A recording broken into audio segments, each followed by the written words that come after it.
injured in an accident, one thing leads to another. Your injury leads to treatment. Treatment leads to hospital bills. Bills lead to debt. Debt leads to stress. The advocates can help relieve that stress. Having an advocate attorney on your side leads to faster resolutions, fair outcomes, and a peaceful recovery for you. You deserve an advocate. This is The Monty Show, the truth in sports talk streaming. When you want unbiased opinions about your favorite team without the spin, all you have to do is find The Monty Show, streaming live and available 24 hours a day, 7 days a week on YouTube. And now, here's Monty. Hey, the vest is back. So is The Monty Show. Presented by The Advocates at theadvocates.com. Happy Thursday, March 12th, 2026. It's already the middle of March. Where are we? Where are our lives going? We have a lot to get to today, and we could not do it without The Advocates, where you get clear, risk-free advice. When you've been in an accident, The Advocates know, hey, man, this is one of the worst days of your life. We are here for you. That's quite literally what you're getting when you go to The Advocates, because they know that you don't know how to navigate a fight with your insurance company or their insurance company, who you've paid the premiums, they've paid the premiums, but they're not going to pay anybody. That's the harsh reality. And I know that you probably don't come here to hear me rail against the insurance companies, but let me tell you, the insurance companies are not out to pay you. They are out to pay their shareholders. And The Advocates have fought that fight. They have won that fight. So when you're going through the worst, you need the best at theadvocates.com, where you never reach into your pocket to pay The Advocates. No, friends. You don't pay The Advocates unless and until they win your case. So make sure you get to theadvocates.com right now. If you've been in a car accident, did your neighbor's dog attack you? Did you have a situation at work where you got injured? No, your boss is going to take care of you. Well, if he is, that's great. The Advocates will tell you that, because if your workman's comp and your boss and your company and everybody's doing it right, hey, The Advocates are going to tell you that. That's why it's called clear, risk-free advice. 9 times out of 10, they're not. So protect yourself, protect your family at theadvocates.com. Jake, why is the vest back? I don't understand. It's perplexing. Not a reason, just felt like it. But it's emotional for me now.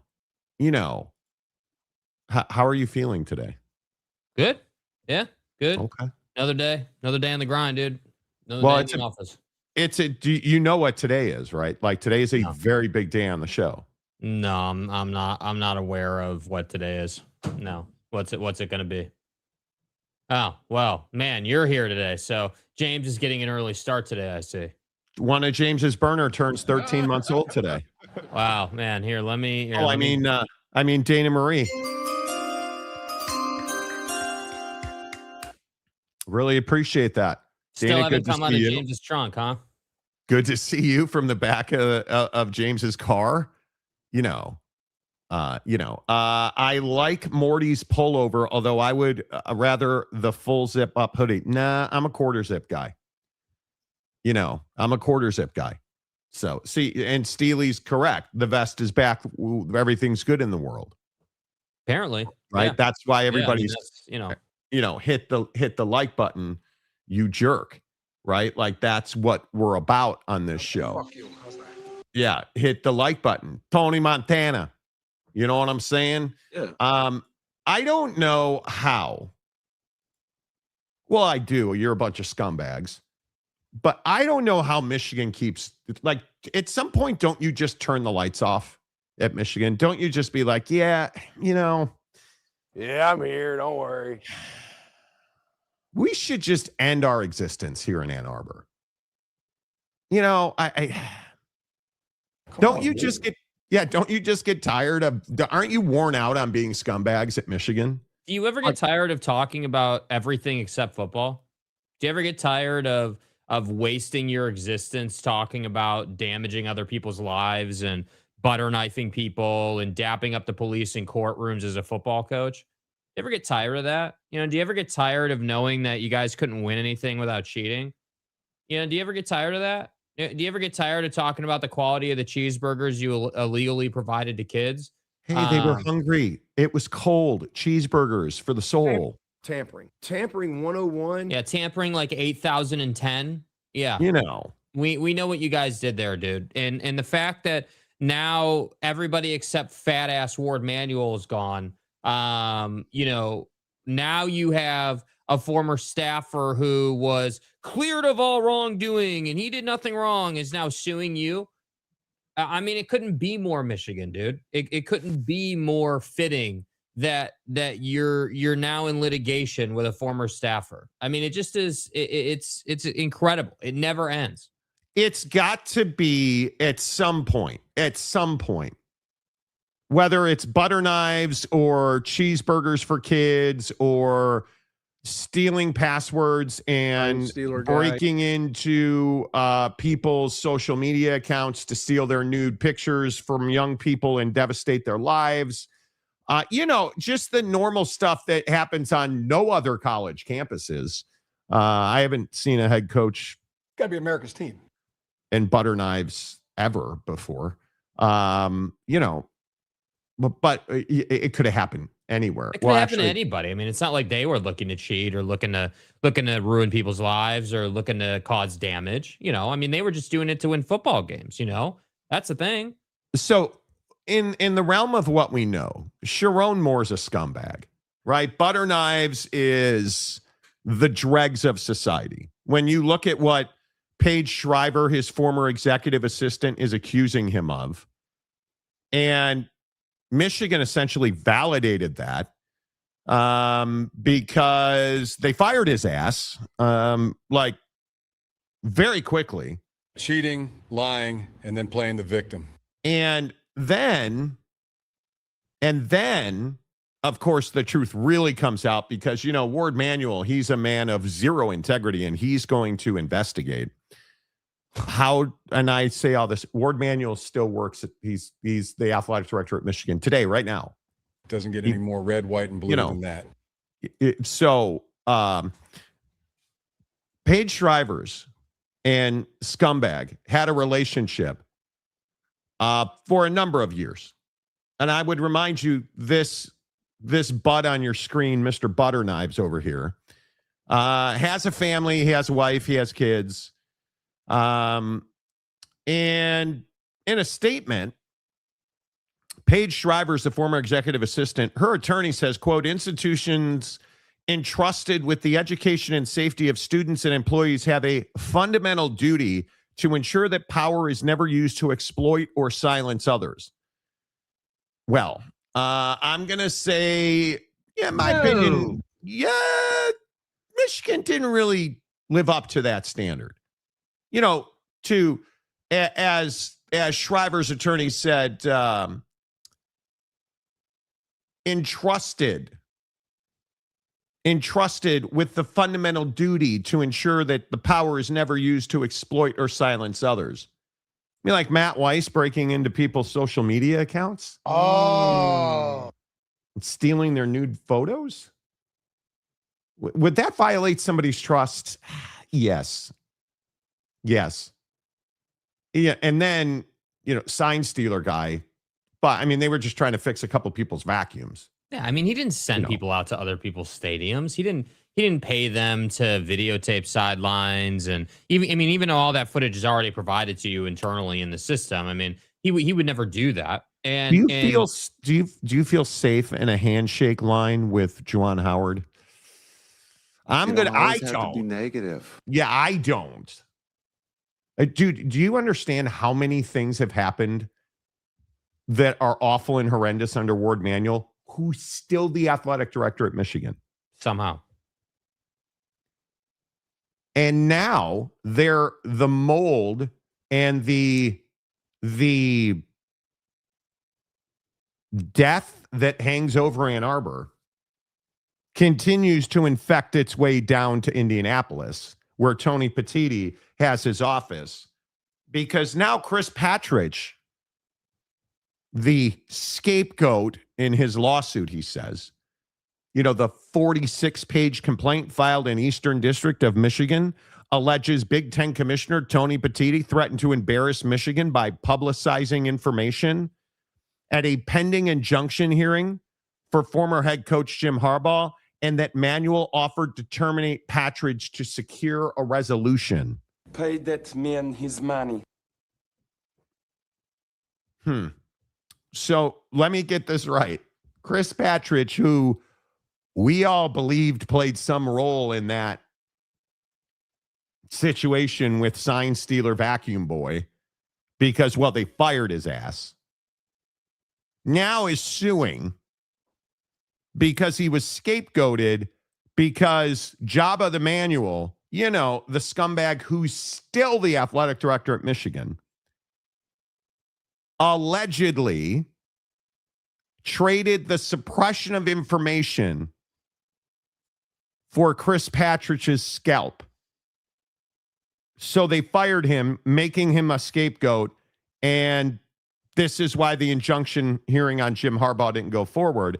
And then Jim Harbaugh got a sweetheart deal from the Big Ten where he couldn't stand on the sidelines on Saturdays for a couple of weeks. Keep it real. Now, I could be wrong, but I think Paige Shriver's has no case because that sounds like the textbook way that I would go about my fundamental duty to ensure that power is never used to exploit or silence others. I don't get down like that. That sounds like the gold standard for fiduciary responsibility. I mean, these guys are just the shining example of what you should do, dude.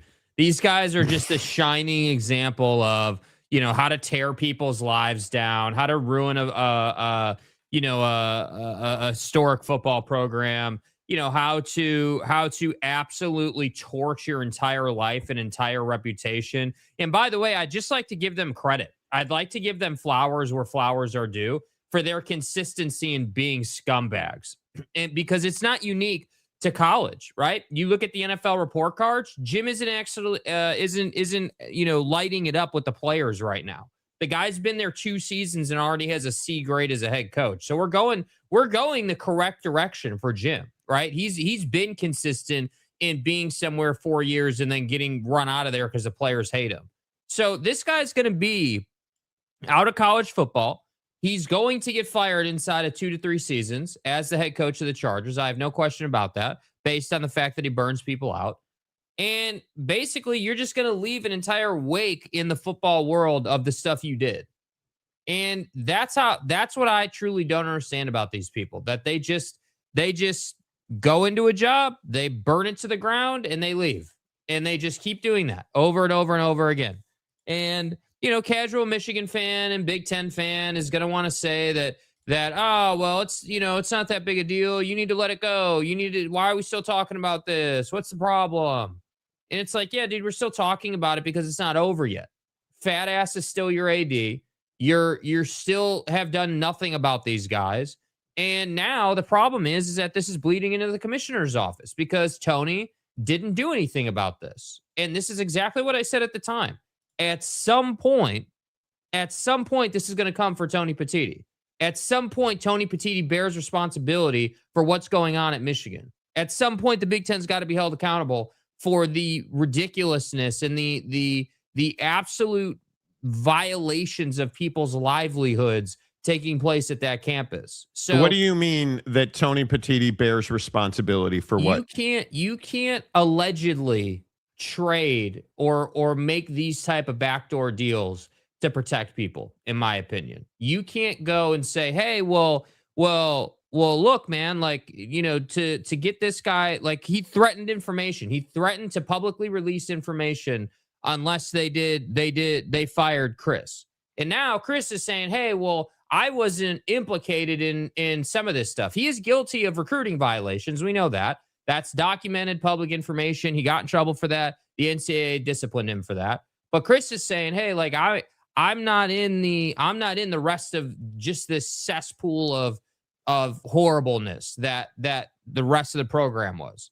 And the problem is that Tony didn't do what he should have done. Like, it's always these guys like Tony Petitti where it's like, hey, I want to do a deal or I want to try to leverage people instead of just saying, no, dude, like, I'm going to do this 100% above board, bro. Like, these are the facts. This is what we know based on our investigation and based on the evidence and the facts that we've discovered. this is the discipline. Why are we allegedly doing some kind of deal making or some type of behind the scenes stuff like that? You shouldn't be doing that, dude. You have them over a barrel, and now you have put yourself in a little bit of a precarious situation here, depending on what comes out is true or not true about what deals you did or didn't do. And that's what I just don't get about Tony, dude. You could have easily buried these guys. You could have easily just said, here's the investigation, this is the punishment, that's it. But you didn't want to do that. And I don't understand why you would muddy the water on this if you're a commissioner of the Big Ten. That doesn't make a lot of sense to me. It doesn't make a lot of sense. And you look at these images of Sharon Moore, and I think it just tells you, I mean, this guy had everything that you could ever want. He had a career, he has a wife, he has kids, and now he's got a record. And it's also easily preventable with any sliver of ethics. We're not having this conversation right now. But because Michigan is a bunch of scumbags with no ethics, we're looking at pictures of Sharon Moore and the cops. And the sad thing is, it almost doesn't matter, because you go back to the videos of Sharon Moore dapping up the court officers, and these guys always find a way to get off the hook.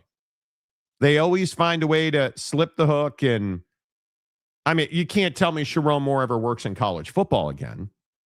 I'd have a hard time believing that. Stranger things have happened. Art Briles, right? Stranger things have happened. But at what point do you just take the cursory step of firing Warde Manuel? He's not even on leave. He is fully capable as an athletic director of doing anything he wants to do. He has a repeated track record of exposing his students and faculty to crimes and like criminality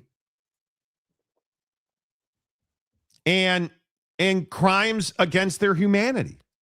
Facts. And he's still the athletic director at Michigan. And you read this lawsuit from Partridge. After reading it, and it's a lawsuit filed by his attorneys, so what would you expect it to say? Kind of sounds like he was a sacrificial lamb. Mm-hmm. That's what it sounds like to me. Yeah, it sounds like Michigan knew they were in trouble, and they needed somebody. They needed a fall guy. So what did they do? They allegedly, according to Chris, again, allegedly, used him as a fall guy. And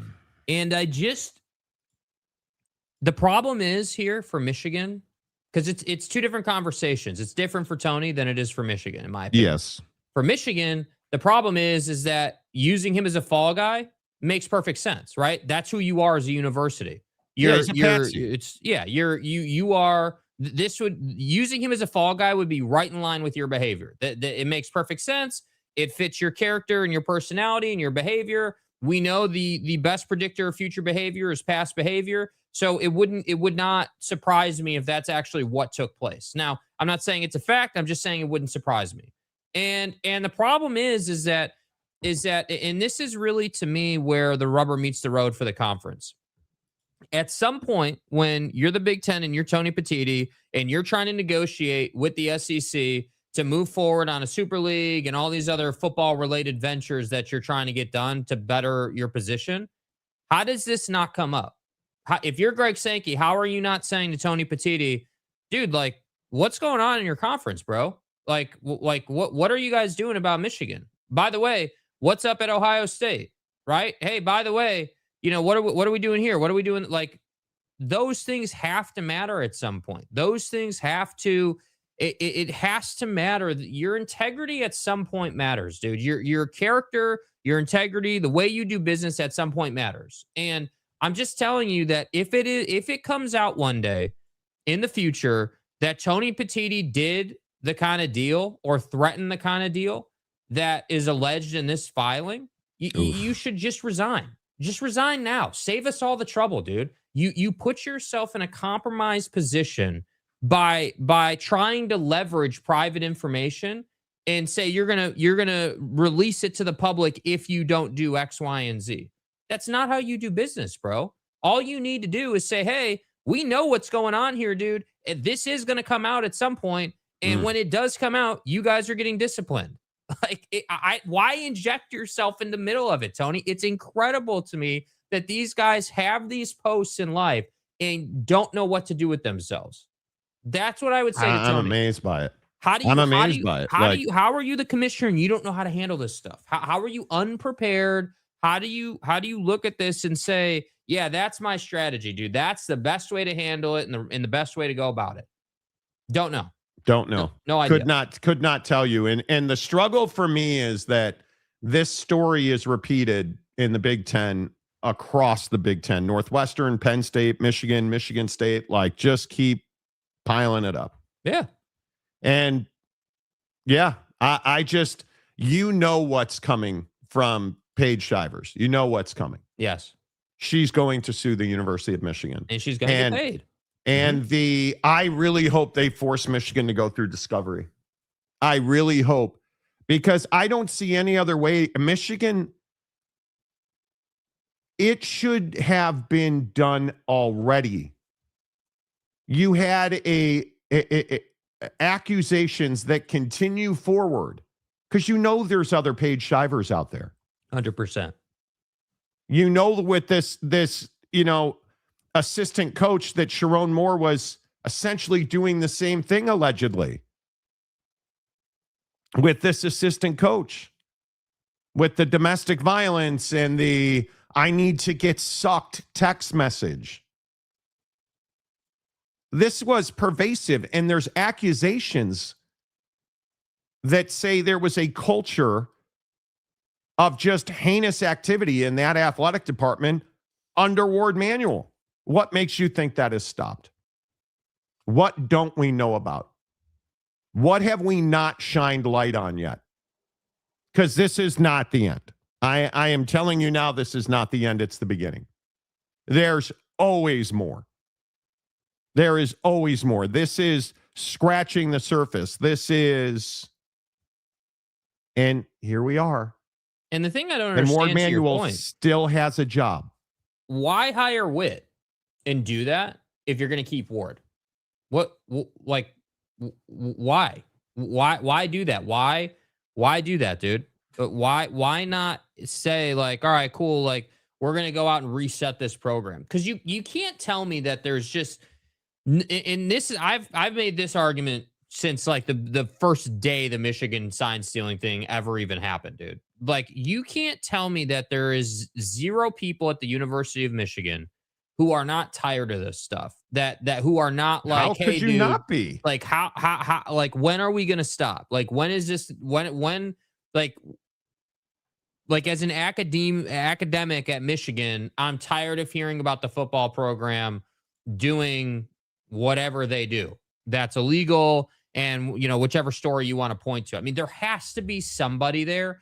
And this is what was so outrageous about the board of directors person saying that she was just devastated and I just can't believe this. Like, come on, bro. You know who these guys are. And I guess I said it the other day when we talked about it, like last week or the week before. I'm just at a point where I'm like, dude, this is no longer just on Warde, dude. This is now on, like, I got to start climbing the ladder to like the chancellor, bro. Like it because you still, unless they didn't announce it publicly, you still have an interim as a president. You haven't even hired a full-time president again, I don't think. I'd have to double check. But there's just nothing positive happening here. There's no fix happening. And now Tony's implicated himself allegedly in this suit. So I'm just like, why is it so hard, man? Why can't we just run a reasonable football program? And you have a lawsuit now in the Eastern District of Michigan accusing Warde Manuel of retaliation against Chris Partridge. That's what his lawsuit essentially says. I mean, you're looking at a lawsuit that seeks damages for lost wages, reputational harm, and emotional distress, alleges violations of the First and 14th Amendment, as well as claims of failure to train or supervise in retaliation by Warde Manuel. And he still has a job. He's not on administrative leave. He does not pay a financial penalty. Nope. This is Warde Manuel allegedly retaliating against Chris Partridge, who fully cooperated with the NCAA, according to this filing. Which is what you should do. This is the part that's really damaging. Partridge claims he fully cooperated with the NCAA, turned over work devices, testified at a June hearing in 2025, and was not punished by the NCAA's August 15th, 2025 infraction announcement. Yet he was the only one essentially fired related to that scandal. And yet it does not appear that he committed any of these most serious recruiting violations. Because remember, this isn't about sign stealer guy. No. Right? The allegations were in 2023, a player approached Chris Partridge and said, hey, I have to talk to the NCAA and I'm really nervous about that. And Partridge claims he told that player, talk to your parents about getting an attorney and be honest with the NCAA. Which is what he probably should have informed the player to do. Yeah. Get a lawyer and tell the truth. And Partridge says he was fired over this. He advised the player to speak with his parents, get an attorney, and just be honest with the NCAA. And why? Because the truth is not kind to those other folks in the football program. So again, it tracks, right? This line of thinking. I'm a huge believer in this. Anytime you're doing lawsuits and suing people, what would make sense, right? Would it make sense that Michigan would not make him the fall guy and would not do any of this and would not try to lean on him? No, it makes sense that they would lean on him and get him out of there because he was allegedly trying to tell the truth and was advising kids in a responsible fashion. So what did they do?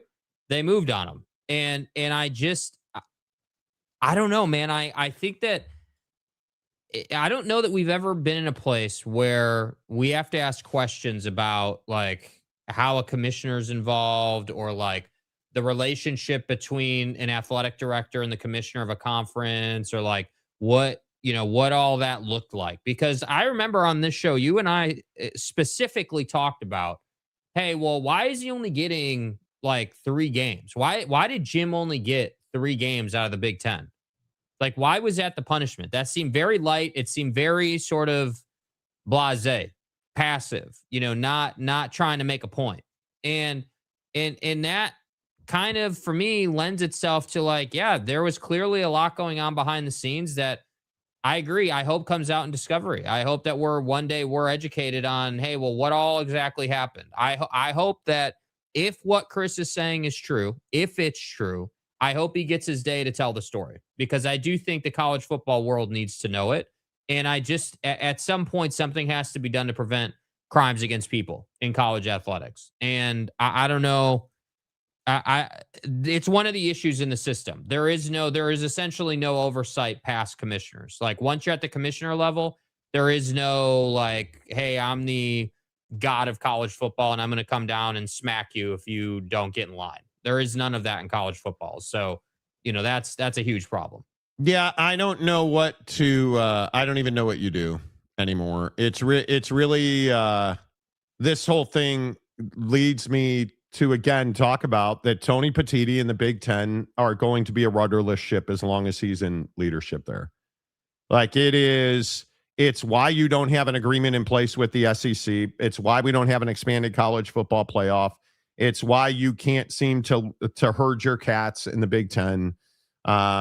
It's why, in my opinion, the Pac-12 teams that have come into the Big Ten have been nothing short of disappointing. There's just not momentum in the Big Ten. If your name is not Ohio State, there's not momentum. Yeah.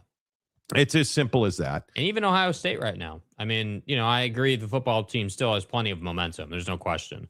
But even their president, and I agree that, hey, at least their president turned himself in and was accountable and removed himself and immediately resigned. And I agree that it was handled in a more professional manner. Totally agree with that.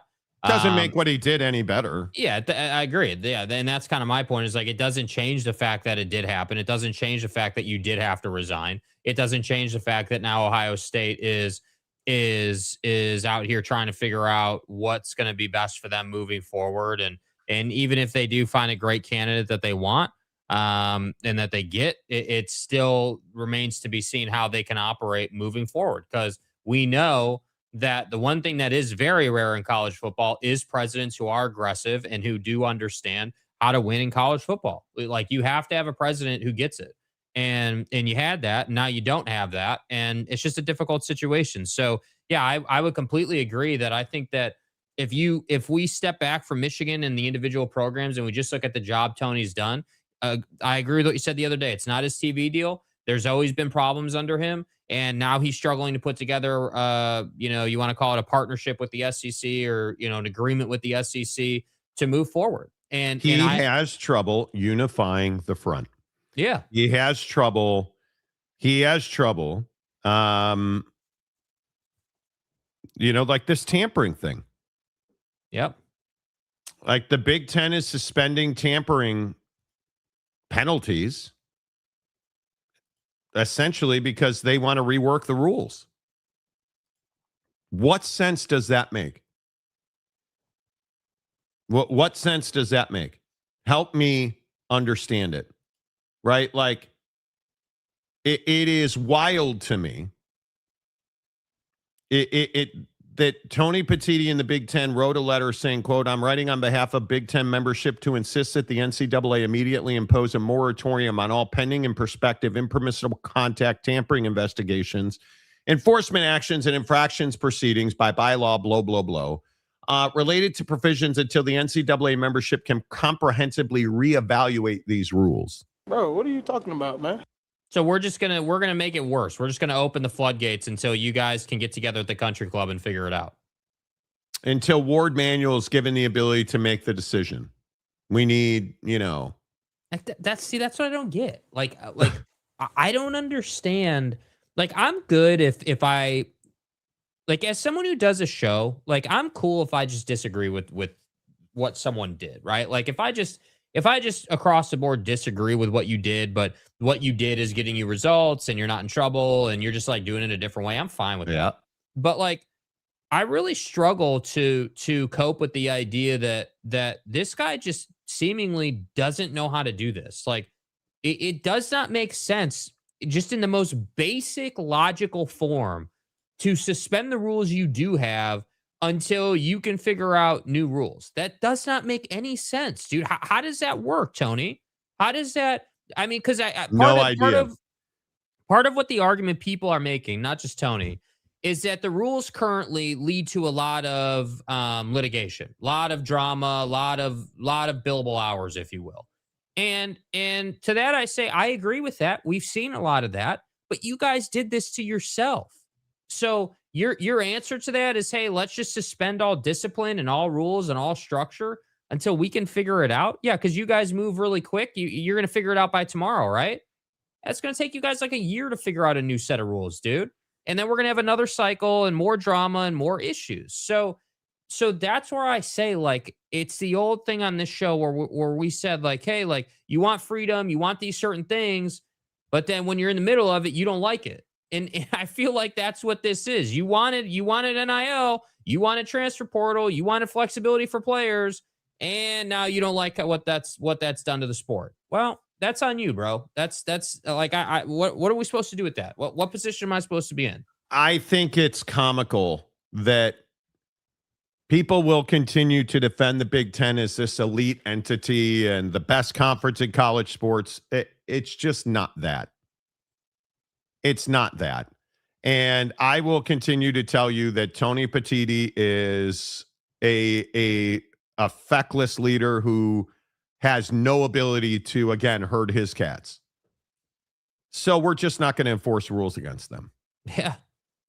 I can't make them, or they won't, or we can't, or we're just going to stop. Blah, blah, blah. And we're going to ask everybody else to stop so that it doesn't look like we're the only ones stopping. Well, guess what? Like you're the only ones trying to get away with what appears to be illegalities in tampering. What has Tony done well? Can we even name something where we're like, yeah, he knocked that out of the park? I mean, is there like, I'm legitimately asking the question of like, under his watch so far, has there been anything where you're like, yeah, man, wow, they really crushed that? Because I mean, expansion hasn't been great so far. Like, I mean, I guess they're winning in football a bit, like at the top end, but there's not really been the middle. The rest of the conference is what we always talk about. Like, he needs to win something terrible. And I don't know. I don't know where he's going to get that win. And I do think that at some point there's got to be, he either has to get on the right side of things and get forward momentum, or people need to stop criticizing Greg Sankey as the guy who should lead college football, because Greg hasn't had any of these problems. Greg is criticized because he's right and because people think that he's biased towards the SEC. But my question to those people would be, well, who else, or what other way do you want to go? We asked this question earlier in the week. Who else is more qualified than Greg?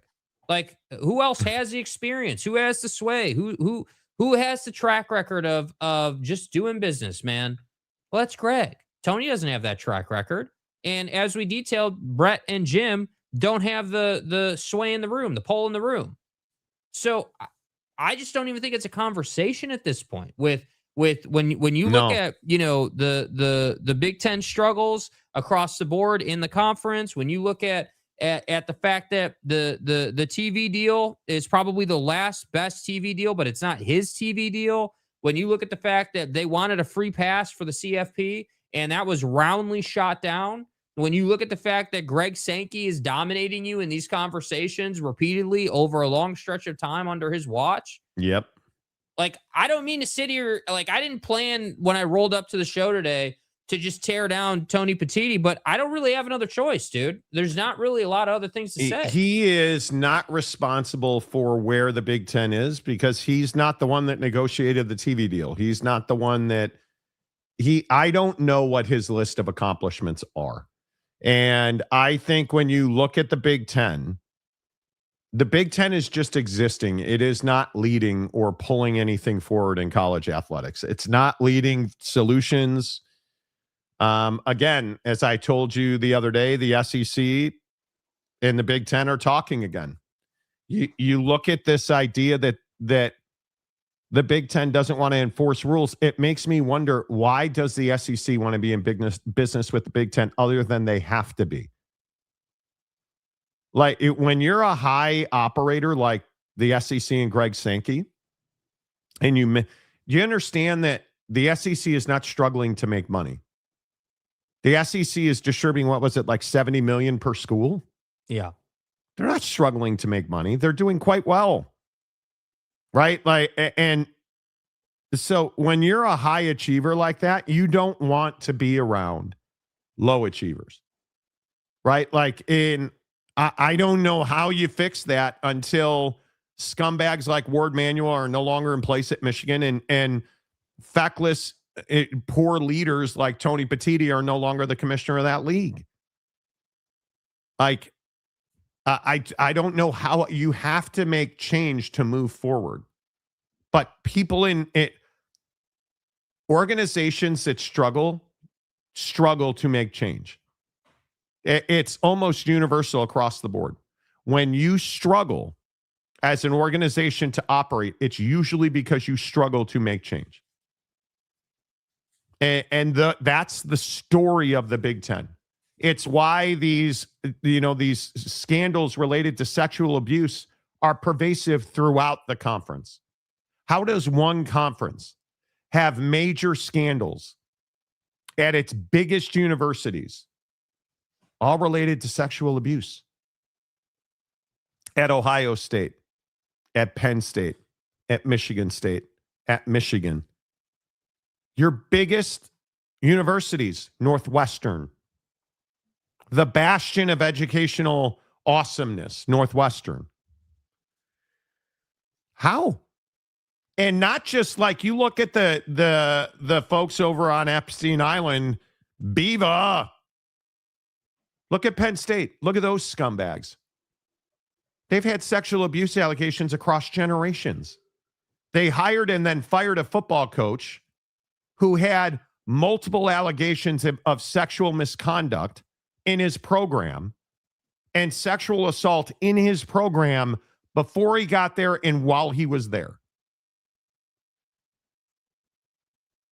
And you fired him because he stopped winning football games. Not because of the allegations. Not because he was meeting with witnesses in his car, allegedly. It's because you can't change. You struggle and these things continue because you can't change. So look at the people in your life, and maybe I'm talking to you directly. Look at the people in your life or look in the mirror. Are you struggling to make changes that can help you? If you are, you're not going to advance and move forward. You're not going to improve your situation. Like it's a story that's repeated throughout history. Yes. And the Big Ten is no different. The Big Ten is no different. All right, let's get your thoughts. What should the Big Ten do here? Do you believe that the Big Ten is doing the right thing by suspending tampering enforcement? I'm telling you it's a massive mistake. Oh, look, TCU James insulting Jake. Good way to start your day, James. This will be fun. The vest came back. Must mean world pieces is next. That's right. World pieces. The WAR is over. The show is going on, and we're all in a better place. The WAR was won. Oh, my bad. In the first hour. Yeah. So right. I mean, we've been in a good place. So and oil prices are way down. Oh wait, no, they're over $100 again. Never mind. Anyway, I'm confused. Michigan legal bills could reach billions. Yeah, Michigan sees like the Pac-12's legal bills, and they're like, "Hold my beer." Let me introduce you, brother. Undefeated. Harbaugh is a multimillionaire. He should be buying big arches for those kids. Okay. Mikkel Schwinger, biggest dumpster fire of a program ever, Penn State level. Certainly it's Penn State level. King of Thailand, good to see you. Tom Dean, Michigan is second or third best finance program in the Big Ten. I'd protect the nest egg a lot better than this, you would think. Right? You would think you would be protecting the nest egg. But do you even? No. Need a flow chart? Khakis was just feeding hungry kids. That's just an act of kindness. Yeah, dude. He was just, they were doubles. They had some fries. There was a little bit of ketchup on there. Like, they were good. King of Thailand likes when we talk about Michigan, apparently. A lot of people do. Michigan content does well on this channel. Yeah. What a great day. Just joined the show, and UM and their friends are at it again. Not Jake out here giving flowers for consistent scumbag. Now Jake is out here giving flowers for consistent scumbaggery. Yeah, totally. Yeah, dude. They're consistent. I admire their consistency, dude. Man, great job. Great job showing us how to be a POS on a regular basis. Like the TV commercials say, pure Michigan. So I said, yeah. Truth. Teamwork, Sharon, does not mean starting your own team. No, it does not. Mike Smith, sorry to see West Virginia go down last night. Is that Warde Manuel in the white hat behind the young assistant in the photo? I mean, I guess it could be. It's not, but it could be.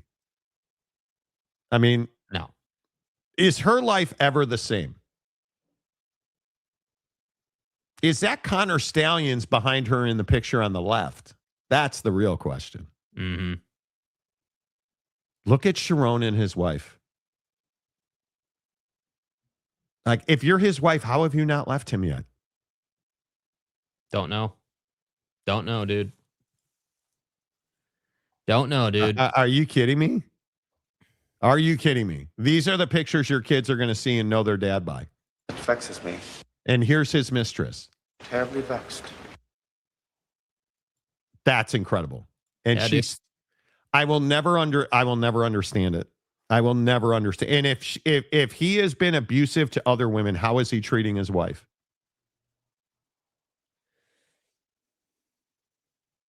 I would assume not well. You know, Matt Weiss lawsuits will be at least $1 billion. It's going to be a behemoth. Can you imagine? Because remember what Matt Weiss is accused of doing. The former offensive coordinator under scumbag Harbaugh. Matt Weiss is accused of breaching the social media accounts by breaking into a portal that stored that information. The social media accounts, I believe, of athletes. He then hacked into their social media accounts and stole their nude photos, allegedly, while at Michigan. I mean, what do you mean lack of institutional control? It's Listen, not the best situation, and we all know that. Connor Stallions was a lone wolf. Okay? Hell no. Settle down. God, I really wish. You guys remember that, dude? When Michigan fan was in here talking about him being a lone wolf, that he was alone, and Jim doesn't have any oversight over that. And Jim dude, didn't know. how dumb do those people look now, dude? Like, how foolish are you, bro? Are you serious? Jimmy didn't know. Listen, when you're buying this many cheeseburgers for this many hungry kids, you don't have time to figure out if they're selling vacuums on Dude, the he's side. just so engrossed in all the blessings he's handing out. He would never steal signs or task Connor with that or read his manifesto or, I mean, come on. Jim's not that guy, dude. I mean, the khakis are creased. I agree. They look nice and they're prepared, but Jim would never scheme. He would never end people's lives or ruin people's lives. Come on, dude. That wasn't Connor on the Central Michigan sideline. Come on, dude. Come on, dude. Come on, dude. You know, like the things that you have to overlook to be a Michigan fan. Come on, dude. How do you just keep going? How do you just keep overlooking? How do you just keep, yeah, but, and maybe, well, you know, lone wolf? Like how much? Yeah, how much butting have you done over the last 5 years with Michigan, dude? I mean, how much hallucinogenics are you ingesting But to Monty, live that life? In all seriousness, how many? How much weed do you have to smoke? How much beer do you have to drink to get to a point where you're like, oh, this was not systematic. Connor was acting on his own. He was an obsessed Michigan fan. Remember that? A lot. Connor just loved Michigan, so he did it out of the everything kindness he of his could heart, do. Monty. You know, everything that he could do. I mean, my God, like Connor is such a good person. He sacrificed. He put his heart and soul into this program. I mean, my God. I mean, Michigan I just want to the Block M. It's the Block M. That's why Connor did it. Connor as a lone did it wolf. for the M, dude. As Gosh. a lone wolf. What a first of all, thank you for your service, Connor. But now, you know, for our program, you sacrificed and fell on the sword, and you're just the best, dude. Wow. Man. I mean, come on, bro. Like, no, he who- did not. Tony Petitti had nothing to do with the Fox deal. What? You're not seriously saying this, James. Yes, he is. He is. He is. Mistakes abound in this new era of college football, seriously. Mistakes abound. How does Warde Manuel still have a job? I don't know. Yeah, I don't know how Job of the Manuel's still in that chair, dude. Don't get it. It was the biggest pack of lone wolves ever. Wolves run in packs. Harbaugh, Connor Stallions, Sharon Moore. Mike Gundy, Ollie Gordon. Michigan fans are the biggest clown fan base. The ones who support Jim Harbaugh certainly are. You know, the Lone Wolf Manifesto. Did they ever find out who forged Blake Corum's signature to go into the vacuum cleaner business with Stallions? Oh, I think they know, but that's not been publicly released. Well, there's no LLC. They dissolved it. Present. We would never go into business with a What? coach and a player. That'd be an NCAA violation. At Michigan? No. I mean, you guys remember the let me see if I can find it. The porch picture with all the vacuums. You guys remember that? All the vacuums on Connor Stallion's porch that he was repairing. You know, look, we're trying to build a side hustle that'll create freedom for us to have another manifesto written, because that takes time. You know, like, that's incredible. Connor did it for the M. Sharon did it for all the nookie. Dude. The nookie. There it is. Yes, there it is. Look at this. Look at this. Like, and there's the tarp covering the dead body in the back of the truck, allegedly. Like, dude. Look at that house. You can't tell me. That is the Amityville horror house. That is the house. Like, if you walk into that house, there's cat feces everywhere. Sorry if you're offended by that. Right. That is a really rough look, dude. Like, I get it. You weren't home very much because you were out manipulating the world. No, he was writing a new manifesto, Jake. But holy crap, dude. Like, my God. Do you think he was repairing vacuums, or was Connor if this is truly Connor's house,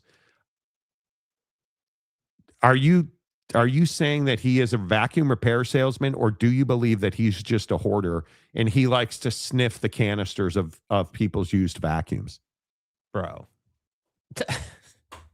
I mean, it's possible, isn't it? This is just a really sad state of affairs. Bro pops open the shark and just starts, huffing all the dust and dog hair and dirt and grime that's in that thing. He wants to smell your skin cells. Bro, that is nasty work, dude. That is, bro. Come on. But would it surprise you would it surprise you if that was true? No. Where's the evidence that you repaired a single vacuum? Sir, is that somebody else's skin flakes on your nostrils? Oh. No. Yeah, see, look. Welcome to the Nightmare's got a good point here. Maybe Connor is a rim cleaner. You're totally right, dude. He could very well be a rim cleaner, dude. There's no question about it.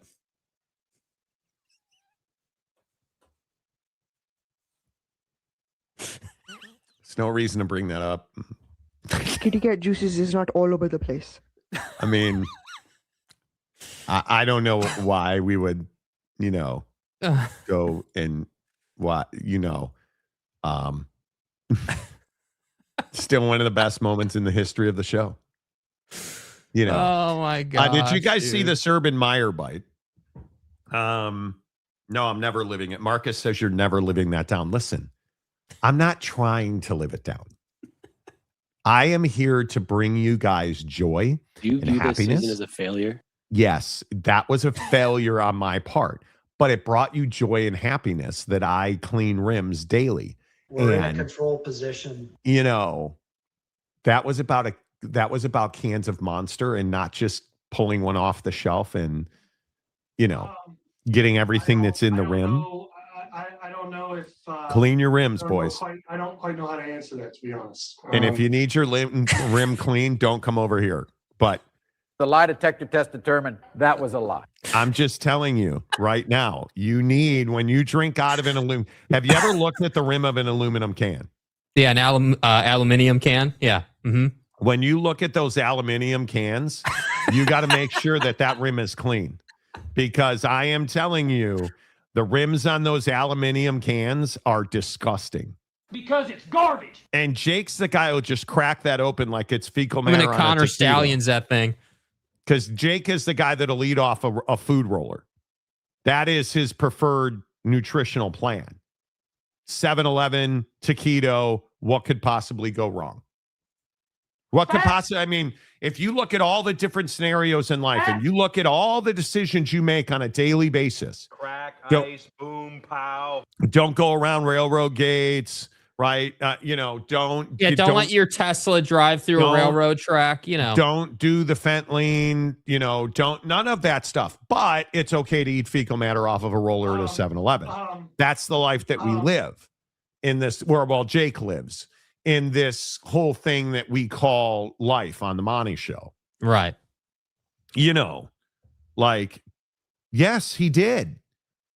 Marcus is like, Jake didn't seriously eat taquitos off a roller. Yes, he did. Yeah, I did one time. Yes, he did. I tried it one time. Yes, it is. Look, Connor, yes, it is, dude. You were no lone wolf. That taquito was no lone wolf. Dude, I was. You throat slam multiple taquitos. Bro, I had no knowledge of what was going on behind closed doors. I was a lone wolf. I walked into the QT.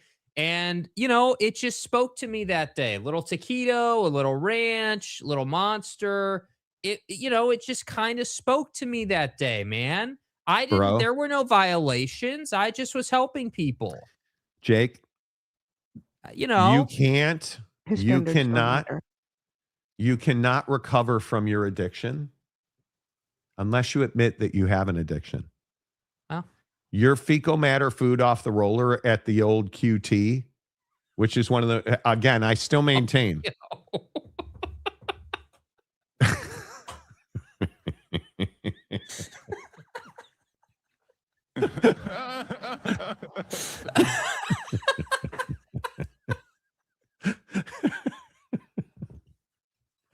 I say some things on this show. Kick it with love. Listen, there are pheromones in those skin cells. Who knows what gets a dude off, right? I'm glad I could help you and your coworkers.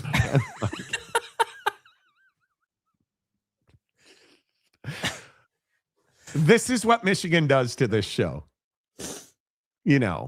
But look, Jake, I think if you're going to believe that QT's a quality convenience store, it's not.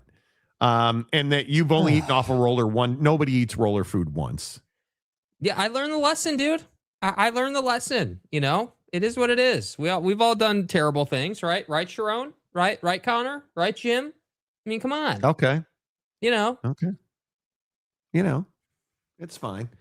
Chad says, I'm sitting here trying to explain it's a sports show, and they're like, what sports? Exactly. Jake's public Venmo shows he sent at least 5 people to other QT hot rollers to buy taquitos. That's so well done, dude. You guys know what that's a reference to, right? That's a reference to Connor Stallions, bro. That is really well done, dude. Nice job. Flowers, dude. Nice job. That was not a cop original Sammy Sam. It was Ted Cruz in disguise. What is Sammy Sam here? Let's see. Right here. This is Rand. Sorry, my bad. Go ahead. My bad. No, you handle. Go ahead. You're the one that handles the comment section on a regular basis. Go ahead. Right? I was just trying to find it for you, bro. You're the one that puts the comments 4 up eyes every is day. better than 2. You know what I mean? Like I was just looking for it. That's all. This is random. I got extorted in Cancun by a cop. Great start to vacation. Why are you in Mexico? Yeah, why are you in Mexico? Did you not hear about the cartel wars last week or 2 weeks ago? You're so fucked. Hey, look, there he is. The SEO king of America. SEO is the way. Another day, another Michigan scandal. Who knew? Yeah, go blue from laughing too hard. Yeah, you're going blue. Exactly. Monty Show causing HR problems for listeners. Next, Michigan AD. Exactly. Exactly right. Can you explain, Chad, like what the listening situation is? Like, are you in a cubicle and people are walking by? Or is it more like you're just sort of in the open and people in the whole office can hear it? Like what's like how many listeners are actually listening right now from your phone? I was in Kansas City, Marcus says, and went to a QT. Mm-hmm. I walked by the roller, and I promise you, I never considered it once. They're the most disgusting things. Roller food in convenience stores. I'd eat the sushi first, and I won't ever even eat the sushi at all. What were you thinking, Jake? Marcus, dude, you're not thinking. It's how we all got fat, dude. You're just enjoying life. You're eating things and doing things and having fun. And I've never eaten roller food ever. Not one time. Now, I'm told that 7-Eleven pizza by the slice is amazing. Well, you enjoy that amazing because I will not be. I just, like, where in your life are you living that you're like, man, that's a keto? Bro, it's one taquito, dude. It's shaped like Dan. Here we go. Here we go. I'm going to throat slam that thing. Here like, we what? go. Don't you start questioning all of your decisions in life when you're willing to eat food off of a roller? Now, if you go to Maverick and it's an individually wrapped burrito, or okay, I can get down with the folded sandwich at that's wrapped, or okay. So we're okay to eat a burrito from a gas station, but not a roller food. Yeah, because I can tell myself that Carl, the guy that's rolling the burritos in back, he's wearing gloves and stuff. What I can't do is get to the point where Jimmy and all of the concrete guys who are installing the gas station pad down the street rolled up to the QT and drop their dead Connor Stallion skin cells all over your taquito, and then you throat slam that thing. And now their skin cells are in your intestinal tract. Nah, I'm good with that. No. I'm going to say no. Now, I can't do it. Big Ten Commish Tony P.S. Scott-free will never go after Michigan. He's just there to polish their rims, and after every wreck, he really is. He really is. Jake, you just got to grab the burrito from the cooler at 7-Eleven and put it in the microwave. So it seems you like could the do line that in the sand. It seems like the line in the sand is if it's wrapped, and if it's wrapped and not on a roller, it's fine. Yes. But if it is on a roller and it's unwrapped, that's not fine. Yes. Correct. Okay. Jake will never eat off another QT roller after he sharded up his vest. Yeah, you know. Was it good? Did you like it? Yeah, it was actually good. Yeah, honestly, it was. Chicken taquito with some ranch. Elite. Dude, it was, you can't tell me, like, you're willing to eat the mini tacos that are frozen at Costco, but you won't have a taquito. Like, come on. I love taquitos. When you go to Beto's in South Jordan and you get a bag of taquito, it changes your life. Yeah, see, look at Sergeant Green's comment, dude.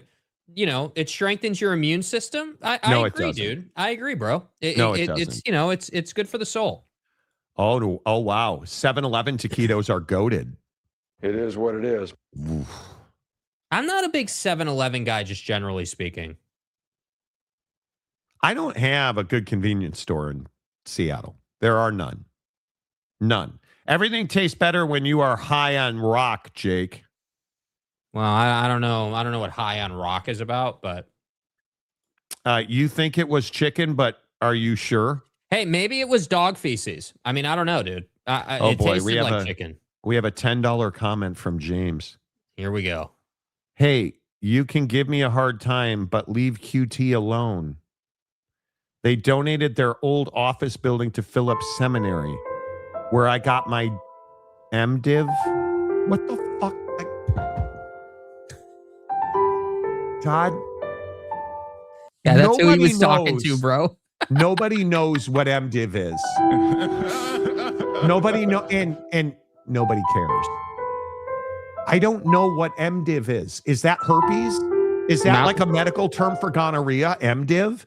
Hey, I got this MDiv happening. Can I get some cream? Like, what is it? QT is not elite. It's not Maverick. It's not Maverick, and I don't know what an MDiv is, and neither do I care. So do not put it in the comments. He's already done it. He's already done it. He literally already did it, dude. It's too late. It's too late. I mean, he's already gone on a whole diatribe here about what it is. So, yeah.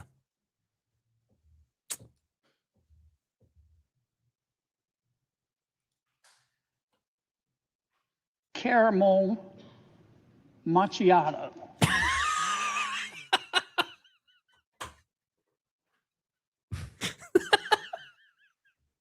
Yes. Yeah, that's the problem. You become a minister with just 2 weeks of classroom work. Pay that man his money. All right, go off and serve the word of God. But you got to do 87 hours in the classroom first. All right. And you wonder why your life is about charting. MDiv. Get the... Why? Anyway, every gas station fails in comparison to Wawa. I've heard that. MDiv is the postgraduate demon semen course. Okay. Demon semen course. James is that guy. I honestly think James is that guy who's just like, this is the same dude who got his MDiv and was like, yeah, I'm going to go buy wings from the strip club, but I'm not supporting pornography because I didn't go inside. That's what she said. You know, stay hard. Curbside to go. I'm not supporting pornography. The money goes to the strip club to pay the strippers. Well, but I got wings. Speaking of wings, there is a video of Oak State James that we have secured eating a wing. Do we have that video, Jake? Oh, we should, yes. You didn't put that video in? Oh, hold on. I got it. Hang on. Where is it? Right here. You know, I don't know why it's not try on this show. Hold on, it's right here. Hang on. To bring you guys happiness. And Jake, on a daily basis, derails that effort. And we're loading in. I have a video of somebody just... Look at this video. Technique. Look at this technique. Like, who does this? Why? I have never seen anybody eat a wing like that. Do you guys eat your wings like this? No, I have not. No, I have not. You have. Dude, you're a guy who likes flats. Okay. This is how you eat Dan Lanning's wing. That's ridiculous. That's ridiculous. What do all these people have in common? I don't know. Will you be the judge? Facial recognition. This is how James eats his lemon pepper wings at the club. You know, with his celebrating his MDiv. You know. I'm not too familiar with that. You're in. Shut it. Like, just stop. Like, just MDiv. Jake eats the bone and all. I've heard that. That's how you eat Dan's duck wings. Yes, it is. Yes, it is. But Monty, James is feeling great today since the team he's a fan of beating the team he's a fan of. Exactly. Right. Yeah. He's having a good day, dude. Didn't TCU beat Oak State? So now James gets to be a TCU fan today.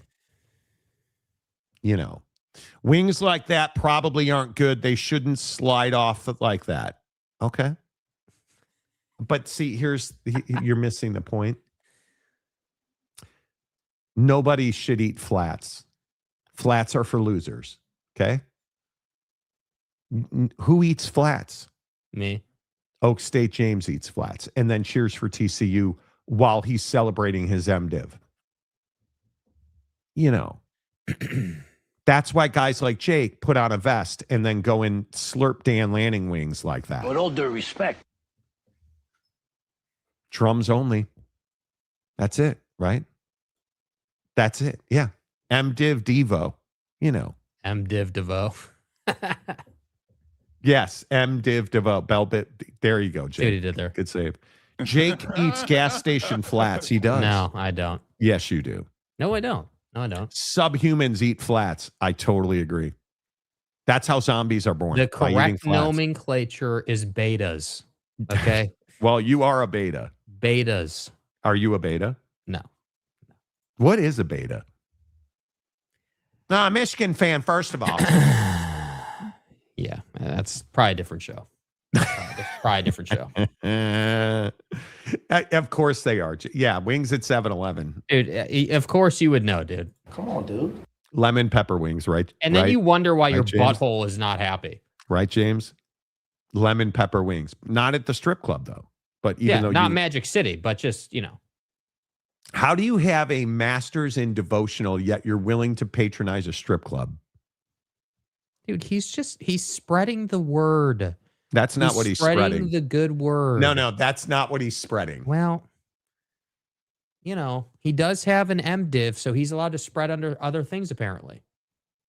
He's not Catholic. Be careful. I don't eat in any place with wing or wings in the title. Oh, you're losing. You're missing out. You're missing out. Wingstop, drumettes, gas. Absolute gas. What? Mapes' comment there, second from the bottom. Now, if Magic City had wings in the title, fine. Betas are those cheap fish you buy your 5-year-old when she wants a dog. You guys still have fish? Who? You and Mrs. Monty. What do you mean? What do you mean? What do I mean? What's confusing about that? Do you still have fish? You've been here. You know I don't have a fish tank. Well, I didn't know if you'd set one up since the last time I was there. I don't know. Idiot. Well, maybe go down to Petco, get some betas. You're trying to cause problems. That's what you're trying to do. What? I've gone over 2 weeks. I've gone over 2 weeks with no caffeine and I'm drinking more water. Yes, inspired by Monty. Stop ass kissing, Mr. MDiv. Yeah, the nose is pretty brown, James. Can't deny it. Yeah, after he called you Marty McFly. You don't come over here, dude. Go and talk to, an esthetician quarterback guy who's going to save the world. Go talk to Caramel at Magic City. Who knew the conversation about stripper names the other day was the actual safe for work conversation compared to today in rims? Well, Caramel. Yeah, there you go. All right. Let's welcome Caramel Macchiato. Caramel. Macchiato to the stage. Boys, give her a big round of applause. Okay.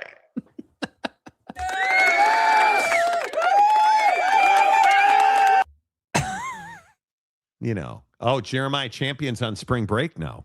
God, so that means all the Rugrats are out running around. It's spring break. Great. Dude, it snowed in Seattle yesterday. And then what did you just tweet this morning? It's going to be like a heat wave next week. Sick. Yeah. Did you guys see, seriously, before we get back to actually talking sports, which I'm not really that interested in, clearly, the heat wave that is coming to the West is terrifying.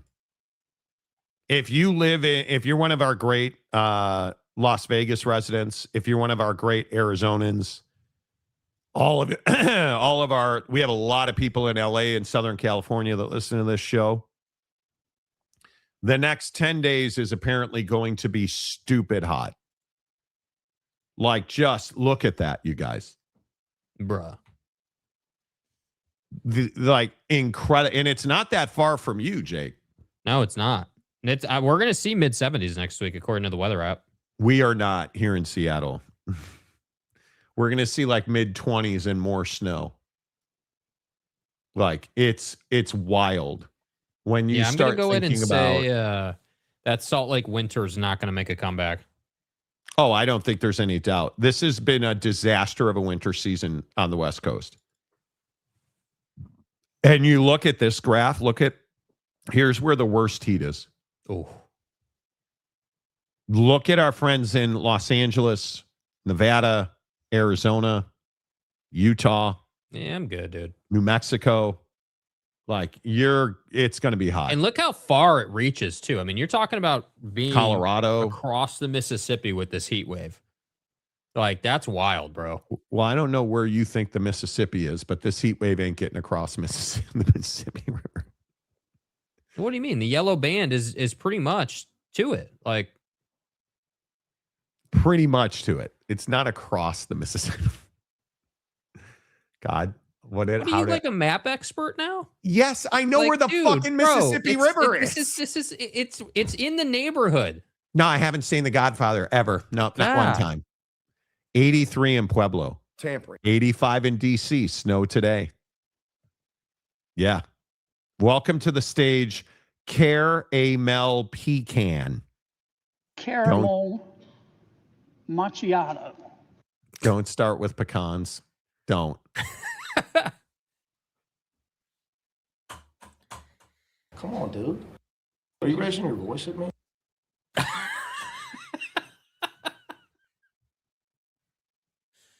James, you don't even know what FTR means, nor do you know what an MDiv is. I know that doesn't give you any frame of reference. And you didn't say sports bar. That was the cover that you used to hide the, I want to go to the strip club because I want the wings. The script club. James, I love that James will say something like, this is classic, my wife is ugly. And then be like, that's not what I said. That's what you said. You would go to the strip club. And you then refine that to say, if they had curbside pickup where I could get the wings.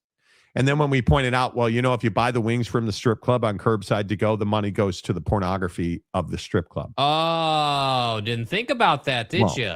But that's not where my heart was when I spent that money on those wings. But money. You know. And, you know, Jake, if you could. So let me get this right. So let me get this right for all you casuals out here. Here's the Mississippi River right here where it jets into Missouri right there. Mm-hmm. Here's the map. Yeah. Right there. It's literally right there, bro. Notice the heat wave never touches the state of Illinois, which essentially is the border of the Mississippi River. Jake doesn't know where the Mississippi Okay, River let me amend my previous statement. The heat wave damn near reaches the Mississippi River. Sorry, dude. It doesn't cross it. It just barely reaches it. That's right. That's right. You know, Marty the cartographer. That's right. Right. Yeah. Senator Kennedy's sound drop. Who would have ever thought? Caramel macchiato. You know, don't forget Drew, an esthetician, now the starting quarterback at Oak State. FTR, Franklin Delano Roosevelt. Exactly. James, do you have to go to confessional every time you go eat those strip club wings? Forgive me, Father, for I have sinned. Exactly. You know, Timothy, you cannot avoid this. You need to talk about AJ. AJ Hawk, the former football player. What happened to AJ Hawk? You're getting dangerously close to talking about Pat McAfee, and I'm not here for it. Well, what did Pat McAfee do to you now? Nothing. He single-handedly caused a hillbilly slaughter, and you avoiding it like it's Deneria. It's March Madness. Again, you need to stop smoking weed. Somebody tell Dora to pass the map over to Boots in his new vest. Jake, you're taking some for the Mississippi River take. But okay, whatever, dude. Map, you know, the map clearly shows the point I was making is reasonably accurate. No, it's not. You said across the Mississippi River. Look, I'm your father. I failed you. And you can't fix stupid. So I know that doesn't give you any frame of reference. It really doesn't give you a frame. It's not my fault you don't know how to dial up The Godfather or Scarface. What are you going to do? What are you guys going to do when one day you guys don't have this outlet to, you know, rip me over a map? You know, what's going to happen, dude? Not be mystified by Jake's geographic struggles. Like, come on, listen, bro. If you're in Colorado, The Mississippi River is going to feed you for the rest of your You guys ever heard of the Gulf of Mexico? I mean, the Gulf of America. Gulf of America. Thank you. My bad, dude. Sorry. AJ Devanza. We should talk. Give Jake a break. He never wants to move east anyway. He wants to move to Kansas City. You could move anywhere in the country besides Eugene, Oregon, Jake. Where are you going? Kansas Does money City? matter or no? No, money is no object. Well, if money's no object, then probably SoCal. Definitely SoCal. Yeah, definitely. But unfortunately, money is an object. Sadly, it sucks. BYU and AJ Devanza dominated West Virginia in the Big 12 tournament, specifically in the second half, because the first half, Mike was celebrating a little bit because West Virginia almost did it again. What do you take away from what you saw at BYU, Jake? Like, do you feel like they can win the Big 12 tournament? Do you what do you take out of that game? I think that, look, I think that AJ, what I take out of this is that AJ has stepped up to the plate. There is no way around that. The dude deserves a lot of credit. He's embraced it. And yes. I think definitively he's the number one pick in the draft. I would rather have him than Boozer. I'd rather have him than Don't Want to Platerson. Like, I would take AJ over those guys with how this season played out and the adjustments AJ has made. Because again, it's important to me that I keep accountable to what I said about AJ earlier in the year. My criticisms were that I felt like he was a little bit soft and he wasn't embracing his role on the team. But development happened, admittedly. Whether that was his own development or Kevin Young got him to do it, I don't know. But he just kind of saw the opportunity and took it. So these last two games have been better. I think that, look, West Virginia is not Houston. West Virginia is not Tech. Certainly not. They obviously have flaws, but West Virginia is a team that beat BYU earlier in the year in one of BYU's worst games. And, so I'm careful. I'm always careful or hesitant to say, oh, man, BYU is going to go the distance now. Right. Based off these two games. But what I think we can definitely pull from these last couple outings is AJ is that guy. And I'm glad to see it. I thought what he did against TCU was, dude, the physicality he brought to the TCU game, I thought was just wild. Like, I don't know what he woke up. I don't know if it was the Red Bull or what he had, but just dominating them. I just think, I think when I look at AJ, I am not impressed. I am not impressed by much. I was impressed against Texas Tech. Mm-hmm. I was impressed against Kansas State. But when you lose to an ass team like Oak State, yeah, or you lose to, I understand losing to, what was that stretch? Arizona, Kansas, Oak State, and Houston. Okay. But you can't play poorly against every team, like Cincinnati. You can't get blown out by Cincinnati. Yeah. But what has changed is that AJ Devanza did exactly what we told him to do on the show. And obviously he listens to the show. I think we all know that. Duh. Come on. Hello. Idiots. Obviously he needed to step up. And I think I can trace that step up back to the KU loss where he did not play well. Mm-hmm. And that's the game where, that's the last time I saw him be really passive. Was that KU loss. I think he had 17 points or whatever it was. And they just didn't play well. And he was super passive in that game. And he went on a run after that against Oak State, Baylor, or Houston was in there, where he took the ball and he was an alpha. And that's when all of this changed.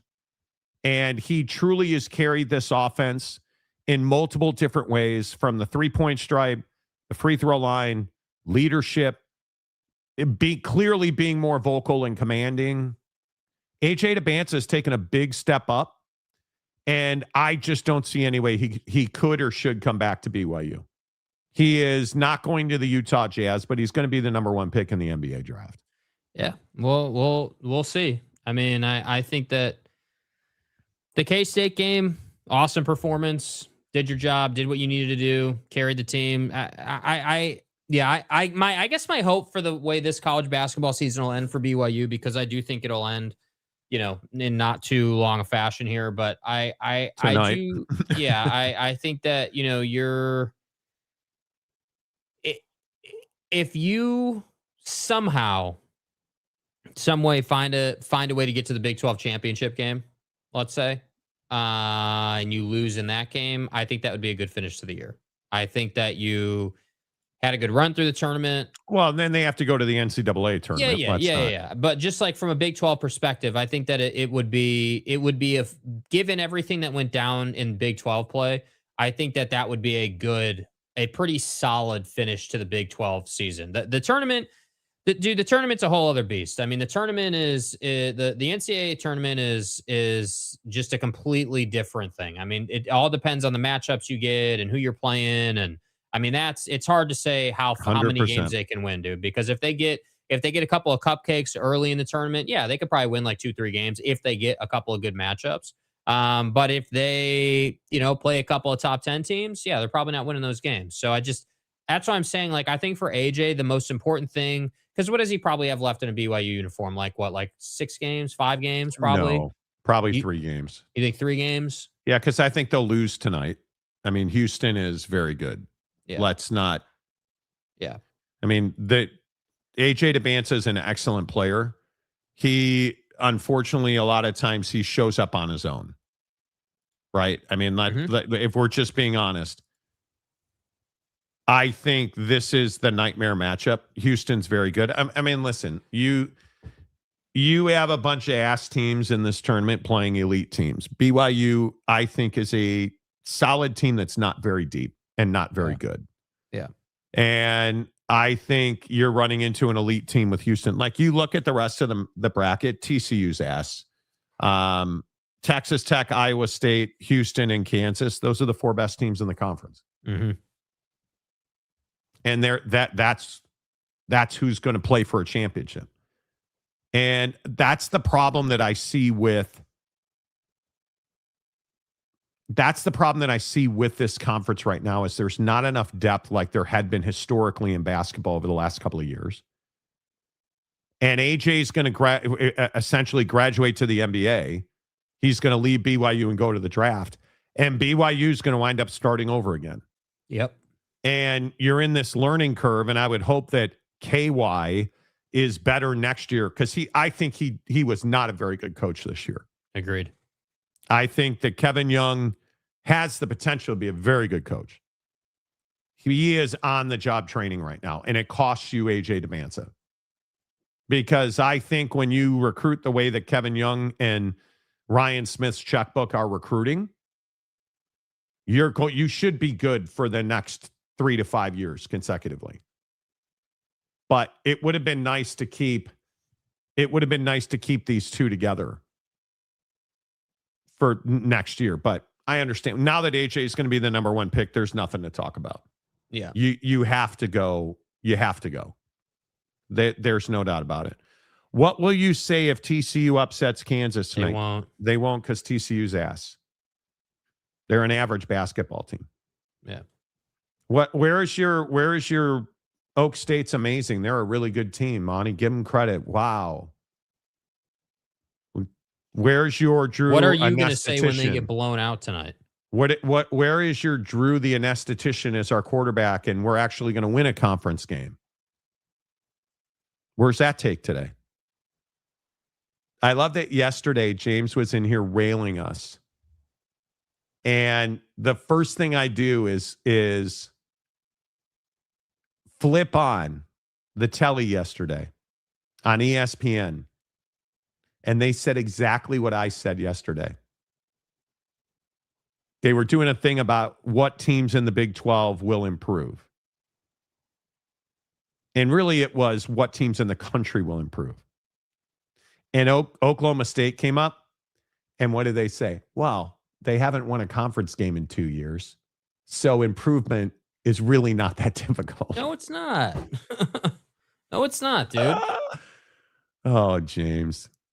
If I was Dallas, I'd be willing to trade a couple of draft picks to the Jazz for Laurie, and then they could get AJ. The Jazz are not going to have the number 1 pick. Bro, you need to do your homework before you say things. You just do. I'm sorry that this is just not a great take. I'd trade a couple of draft picks for the Jazz to the Jazz for Laurie Markkinen. So you're telling me, and I know I don't know ball, Monty, right? The Jazz made the Jaren Jackson Jr. trade. They didn't trade Laurie Markkinen. They're clearly building for next season. And you think they're going to trade Laurie Markkinen to the Mavericks for a couple of draft picks? Yeah. Throw in a roller taquito. Done. It's not happening. I guarantee any take from Big Daddy Magic that starts with a guarantee is an indicator you should bet the opposite. I guarantee you at the end of the game, does NASA Houston? I don't know what that means, bud.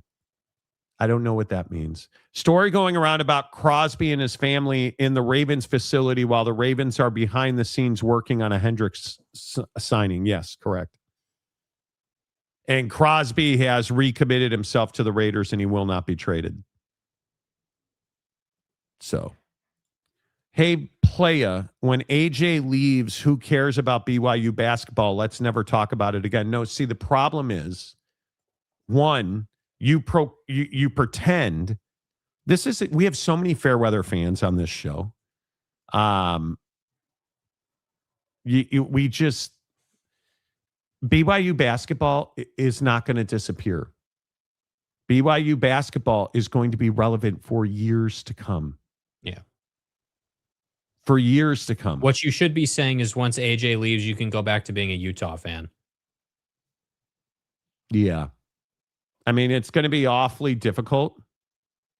And when you look at the fact that they added Bruce Branch is going to be better than AJ DeBanza.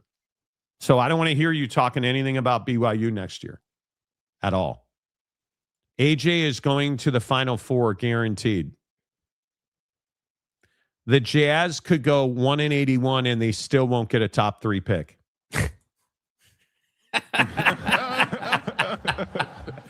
Dude, the bitterness is oozing through the screen, bro. Pretty much. Delaric. It's exactly right. The only way the Jazz will get the first draft pick is if AJ declares he's staying at BYU. That's correct. And then don't want to play Peterson will come to Utah and won't want to play. Hey, look here, man. And the cycle, the Exum death will repeat itself. Again and again. You know. Tom Dean, can we stop calling him KY and start calling him Jelly? You can. Yeah, boy. You can. Hey, Jake. The Raiders play in a city called Las Vegas. That's in Nevada, southwest of Utah, as the map says. You think you can show up here once a week and run your mouth? Is that what this is? Is that what this is, dude? Can we not harken back to Jake saying that the Minnesota Timberwolves were in the Eastern Conference? Iraq. Again, I only exist on this for all show. of you people on the other side of the Mississippi River, like in the UK, I just want to make this clear. It's going to be hot. Afghanistan. Look, if you're in Dubai, right next to the Mississippi River. U.S. Americans. The fact that you do. Dude, the problem here is that I was in the neighborhood, bro. You know. There was a murder. There was a murder 7 blocks away. There was a murder 7 blocks away. Goes to the curve in the state of Illinois right here. No, it doesn't. Yes, it does, dude. It's literally right there. No, this is toes on the white chalk. Bro. Like, You know. You guys are just hating, bro. You're absolutely hating. Big time. You That's are what this absolutely show's hating. about. How many people have called me a fat, dead, dying old man Mormon? A lot. I took that like you take Dan. Never mind. If only Jake. Yes. If only Jake had the map and such like in Iraq. Yeah, I know, dude. I know. Exactly right. Iraq. KY and AJ grease those BYU wheels with the jelly and finally getting it going. That's right. You know, Jake, just grin and bear it. Take one for the team. Yeah. He's a hoe, and I want that known. Okay, what if Dallas was willing to give a 4-5? Stop. Would Minnesota take the deal? I don't know. Would your mom take the wait, deal no, if you got wings from Magic City, dude? What Giannis are you talking about? I don't know who is this. This must be Giada De Laurentiis you're talking about trading for? Because maybe she's now on Minnesota. I don't know what Giannis plays for the Timberwolves. I'm so confused. Okay. Yellow does not. Yeah, caramel. Pecan.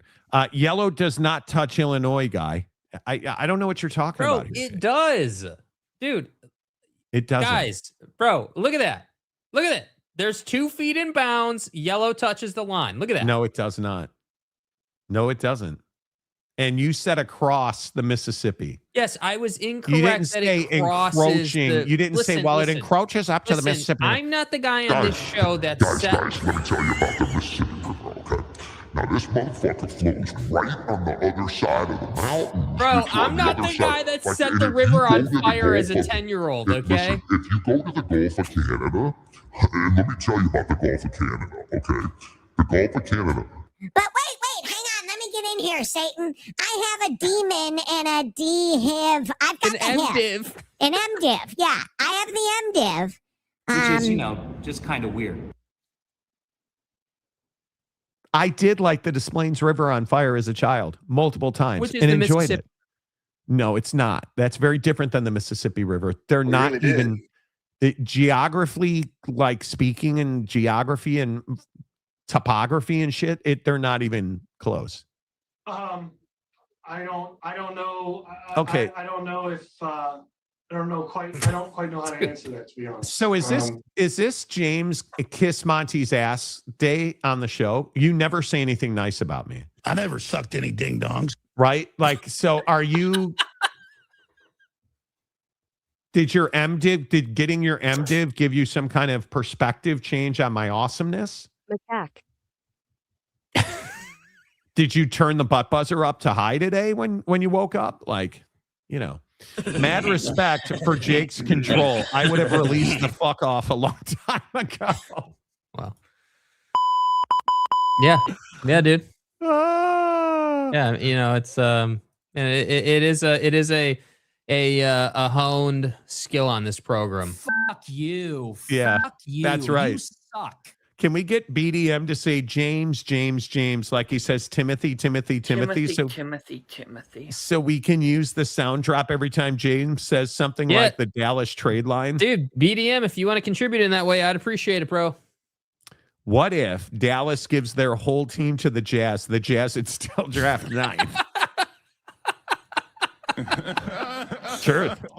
No, they trade their first pick. The Jazz would finally get the number 1 pick in the draft when they trade it.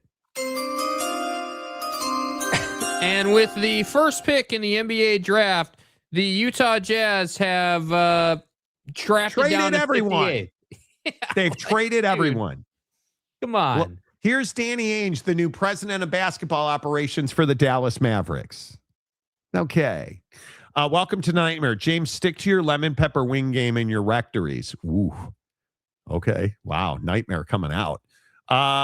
Stadium guy James, who likes TCU more than Oak State because he's a traitor. That's the untrained eye. Jeremy, Dallas has 5 draft picks they could give the Jazz for Laurie. The Jazz won't make that deal. Dude, why are you so hard over Laurie McCackinen, dude? Okay. You just don't know how the NBA works. That trade would not be possible. That trade would not be possible. Guys, hey guys. If you get Jake, could Jake drive through any city in Mississippi? Or would it be in Boise, actually? Because that's where the Mississippi River is, if you ask Jake. I mean, Appalachia and shit, Look at the river. It's on Illinois, which is not where the heat wave touches. That yellow doesn't touch Illinois. Just ask Mommy. Yeah. Nice vest, though, Jake, you prick. Anyway, yeah, exactly. Jake walking into the show after he says something stupid. Right? It is what it is. My wife's asking me why I'm laughing so hard. I told her, you don't want to know, babe. You don't want to know, sweetie. You really don't. Just remember, James, though thought Dallas did well in the Luka trade. He actually did. They actually, it's fine. It's fine. It is what it is, right? Remember yesterday, and this is the part of the show where I take great happiness. As the elder statesman of the show, who's lived life and never made a single mistake. As your living mistake sits here and does the show with you, I wouldn't call you're a one-night stand, but that's anyway, you're look, Sharon, take it easy, okay? As a guy who has never had a bad relationship, anyway, the point is I've lived a life a lot. And what did I say yesterday about picking a life partner? Oh, man, dude. Does anybody remember?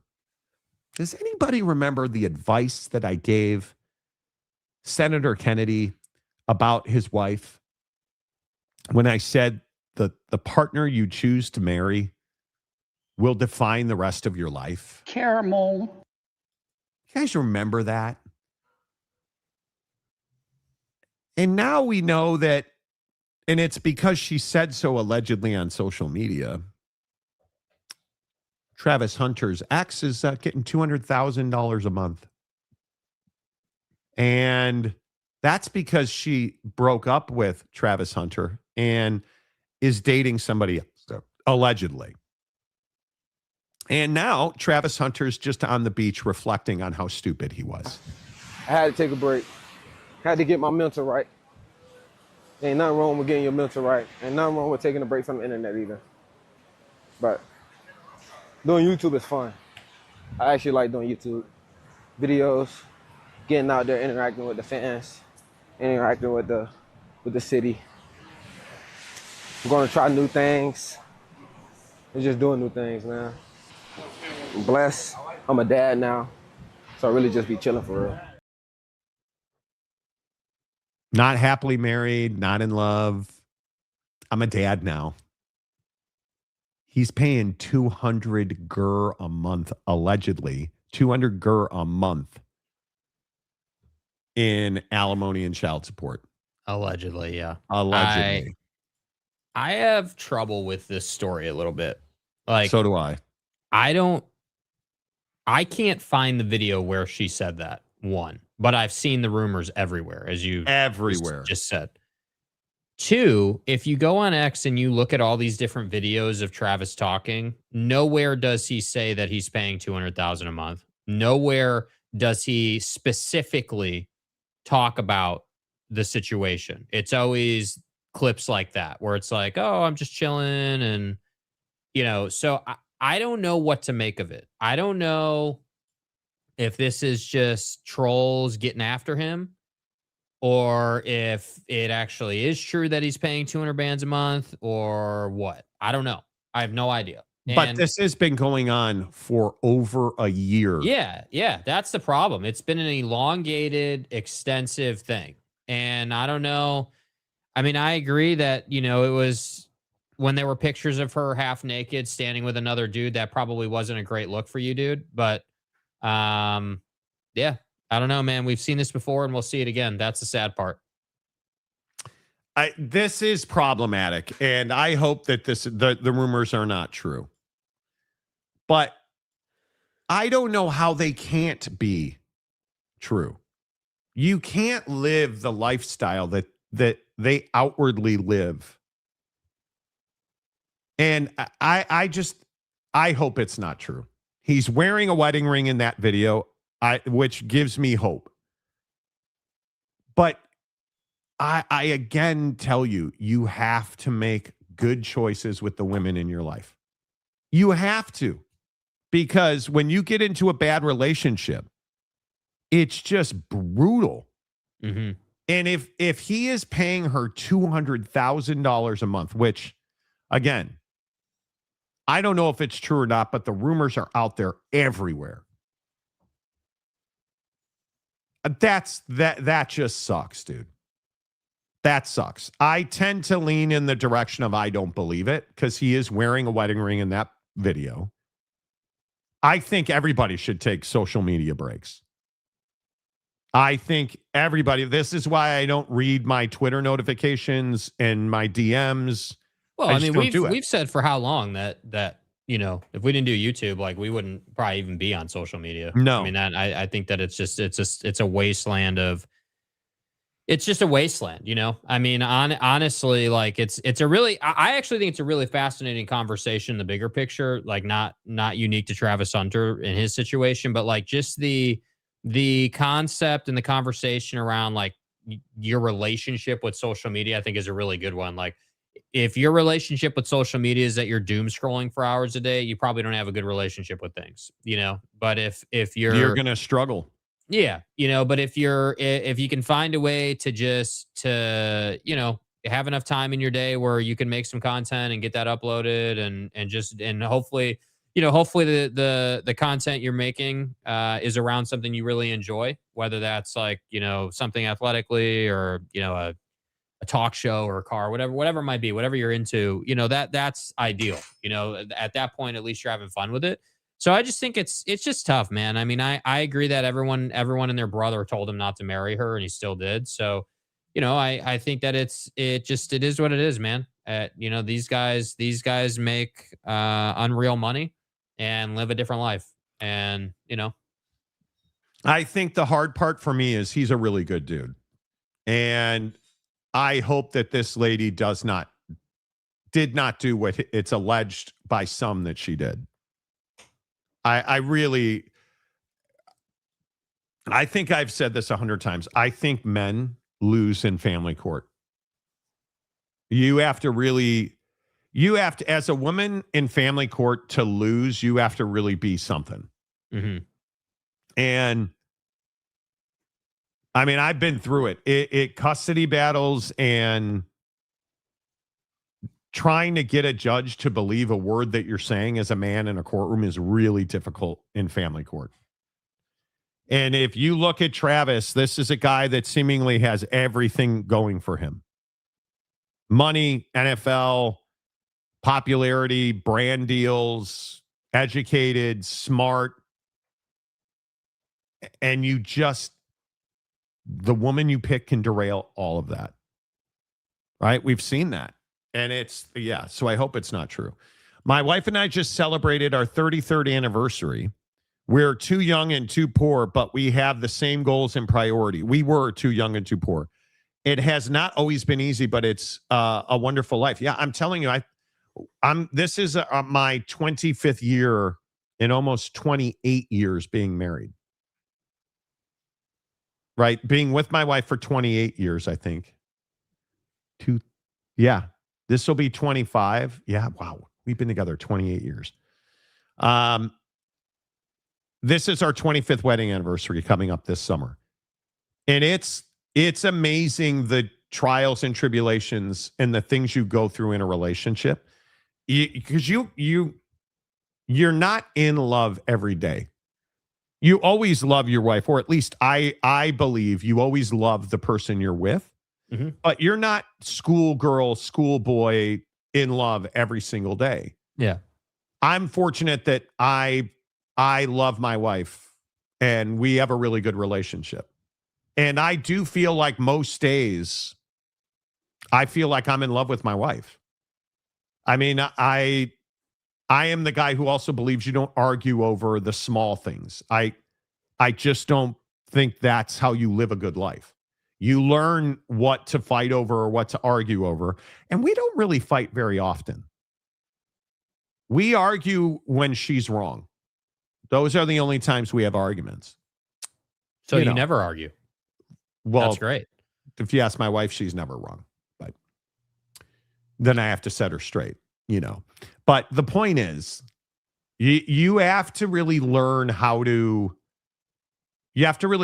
pick a partner. And I think it's a skill, and I think it's something we have to talk about as men raising boys and women raising girls. Like, we really need to talk about how to value the person that you're going to marry. And because when you marry somebody that cannot be your better half, who cannot be at your perceived level, or I'm a big believer that now, especially with Gen Z, you have to pick somebody that's an earner, who's going to pull the rope with you, and you have to form goals and go through life and work together to build something, because it's as difficult now as it's ever been to build something. And I just don't think that's how people operate. I think Gen Z and millennials don't want to date. They're willing to settle for lesser partners because they don't want to put the work in to find somebody who is their equal, or better yet, who is their better half. Because it's a life hack. When you marry somebody that is a high achiever and is a grinder, dude, it's a life hack. It is absolutely a life hack. But I think it's so difficult for, again, specifically, Gen Z has a much more difficult time than I ever did finding a partner. But I still think millennials have it even more difficult than Gen Zers, because Gen Zers are digitally proficient because it's all they've ever known. So meeting somebody on a dating app is not foreign. The problem with millennials are they weren't digital. They weren't. We grew up like Gen X and then had to transform into Gen Z. So you don't have, millennials don't have communication skills. They really struggle unless you apply yourself and really work hard to learn how to be social, and you want to go out and meet new people. Most millennials don't want to go out and meet new people. Gen Zers at least will chat with you online. You're never going to meet in person, but they'll chat with you online. Right? And it's crazy. 31 years this April for the wife and I. Nice. My brother dealt with, but Florida is a 50-50 state, thankfully, because he is a great girl dad. Oh, that's great. That's great. My argument rule: don't argue with your wife if it's an issue that's less than $100 or an hour. Well, there you go. I don't even know what my wife and I argue about. I'm trying to, we don't argue over money. We don't argue. We split our household chores. Like, it's very simple. She does the dishes. I do everything else pretty much. I do my own laundry. I clean my own bathroom once a year. But I'm the vacuum guy. I'm the Swiffer guy. She's the dishes. I'm the counters and the stove. Like, we don't really have arguments like that. What do we argue about? I don't think we really argue over anything major, because you just get to a point when you've been with somebody almost 30 years, you get to a point where you have a rhythm in life. Like, I will say, I'm very boring. I'm very structured. I go to bed at the same time. I wake up at the same time. Even on days where we don't work, I still wake up at 4 o'clock, 3:51 almost every day. I am out of bed at 3:51 pretty much every day. It's crazy to me. I am in my shower. I laughed at myself this morning. I walk in my shower at 3:58 pretty much every single day. I take off my Apple Watch at 3:58 every day. I'm a rhythmic guy. And the funny thing is, I think that's what makes your life easy. That's what makes your relationship strong.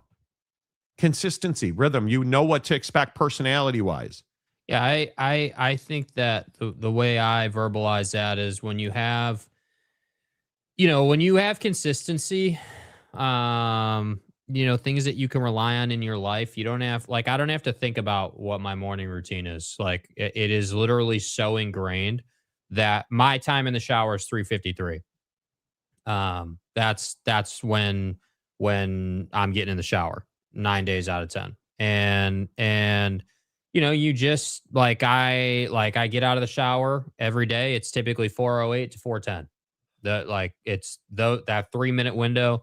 And it's just rhythmic. You're just like, yep. And it's so dialed at this point that, like, I know there are times where I'll be like, yeah, I feel like I've been in the shower for ages, but it's been like the same amount of time, and so your body is just dialed into the timing. And I think that, when you have reliability in your partner, it makes a world of difference. And I think that the other part of that too is, like, you have to put effort into creating a day-to-day experience that enables you to be more reliable as a partner. I think there are a lot of things that can kind of throw that off. The chaos of life comes for you in certain times, and you have to kind of learn how to deal with that. And so I just think it's with the times we're in, man, you got to have strong relationships. I'm a firm believer you can't have like 50 friends and do that and still build your life and all that. Like, I think it's nope. I think you got to have your partner. I think then you got to have your parents / family. And then any friend beyond that is extracurricular. If you have, like, I have one extra friend that I've known pretty much my whole adult life that we're pretty tight. And that's pretty much it, dude. And I think that enables you to service the relationships in your life and lets you do what you want to do and sometimes what you need to do. Yep. And I hope it's not true. I hope that Travis Hunter is happy, and he's as happy as Kyler Murray visiting the Vikings today is. Why do you sigh? Because, what is it that you hate about Kyler Murray so much, besides the fact he sucks? Yeah, I mean, it's not even really about Kyler, dude. I respect Kyler's grind.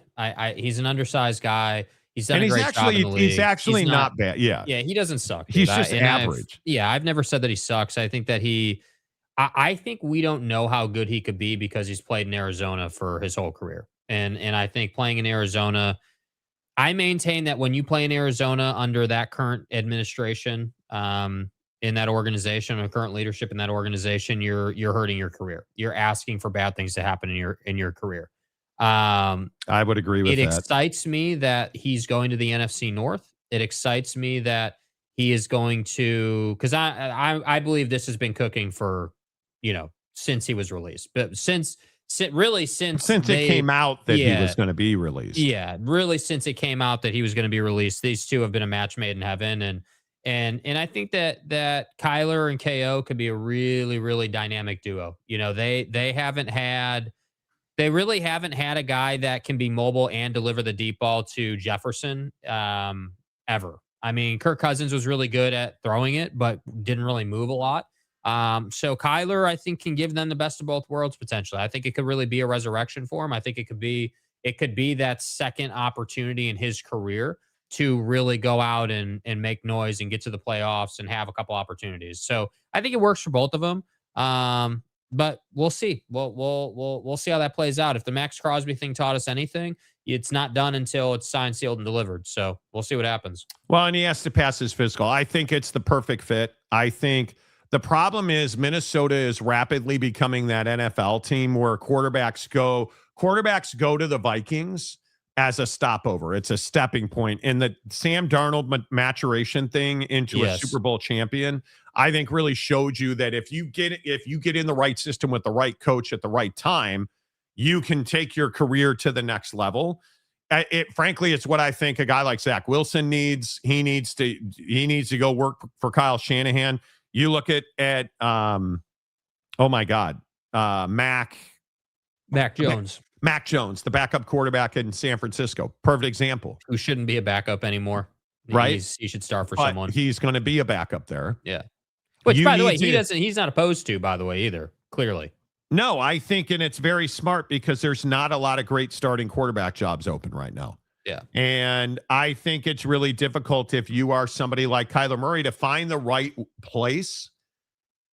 Kevin O'Connell needs to hit a home run because I think he's on the hot seat. I think if they have another disappointing year, you can't have J.J. McCarthy's a complete disaster. He's a bust.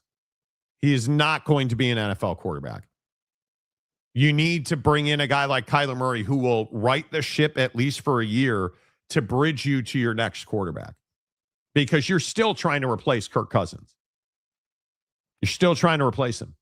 And now you're no better off than Cleveland trying to replace Baker Mayfield. Right? You're still living in the shadows of quarterbacks who once were. And you made a terrible decision with Sam Darnold. He goes on to win a Super Bowl. Like, you've got to get the quarterback position right in Minnesota. And is Kyler Murray a bust? No. That feels strong. That feels strong. He didn't live up to the hype of the position. But I also think that's Arizona. Was it Kyler Murray or was it Arizona? It was Arizona. I try not to make excuses for guys or things like that, but we were close to that organization. We covered that organization for years, and it's just a dumpster fire, dude. They make bad decisions, bad head coaches, bad coordinators, like bad personnel decisions, just over and over and over and over again. So, if he goes to Minnesota and struggles, all right, that's on him. But I don't think that's going to happen. I think he'll go there and thrive. Yeah. Yeah, I think this is the end of J.J. McSucksky. Yep. I think this is the end of the road for him. I mean, why would you, after his rookie contract, why would you bring him back? Yeah, I don't think he would. I think he's I hate to say it about him, dude, but he's clearly not a starter in the league. And I think he's can't stay healthy. Backup at most. At most, he's a backup, in my opinion. He could probably develop into like a Chase Daniel or something like that, like a backup that is reliable for you. Chase was a pretty good backup, dude. No, I know. That's what I'm saying. I think that if JJ needs time, dude, he needs time, in my opinion, to fully recover from the injury, and fully get back to where like he's 100% and everything's full go. And then he needs to be developed. That's just what it is. People are out here criticizing, new prospects coming into the league, but I think JJ was one of the worst picks that we've ever seen. Ever, dude. I don't know what people saw in JJ McCarthy. Yeah, I don't know. I have no idea. No news on Zach Wilson. He's a free agent, so he'll get picked up somewhere. Yes, everyone hit the like button, please, as we run through some NFL free agency stories. Who do you blame for the Max Crosby thing? I think this is 100% on the Baltimore Ravens. Here's their general manager, Eric DaCosta, talking about it. I understand it. I understand it. We live in that age of skepticism and people question, especially people that don't really know me or know the Ravens culture and the Ravens organization. So I understand it. As I said at the beginning, we've got a responsibility. I've got a responsibility to the Ravens, to this community, to our fans, and to Steve Bisciotti to do what we think is best for the club. And that's what we always try to do. Every decision we make is based on this idea: is this the best thing for the Ravens? It's very, very challenging. Again, I understand how people might maybe from afar would feel that way, but nobody's more upset about this than me. Gutted by it, actually, and so a big regret for me. But we will move on as a football team, and I think there's many opportunities for us to grow as a team, to become a better team, to build a roster, and to be the team that we want to be.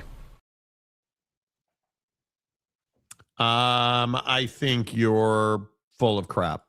I think you had buyer's remorse at the price tag on Max Crosby, and the story that is making that seem like that's the case is you were on the phone negotiating allegedly with Trey Hendrickson while Max Crosby and his family were in the building. The Ravens were allegedly talking to Trey Hendrickson's agent while Max Crosby was in their building. It's just so disrespectful. It is so incredibly disrespectful. And Jake, I just don't believe that this was the knee injury that we all know about. I don't know that we'll ever know what it is. They reneged on this deal, the trade with the Raiders, over a failed physical designation on Max Crosby.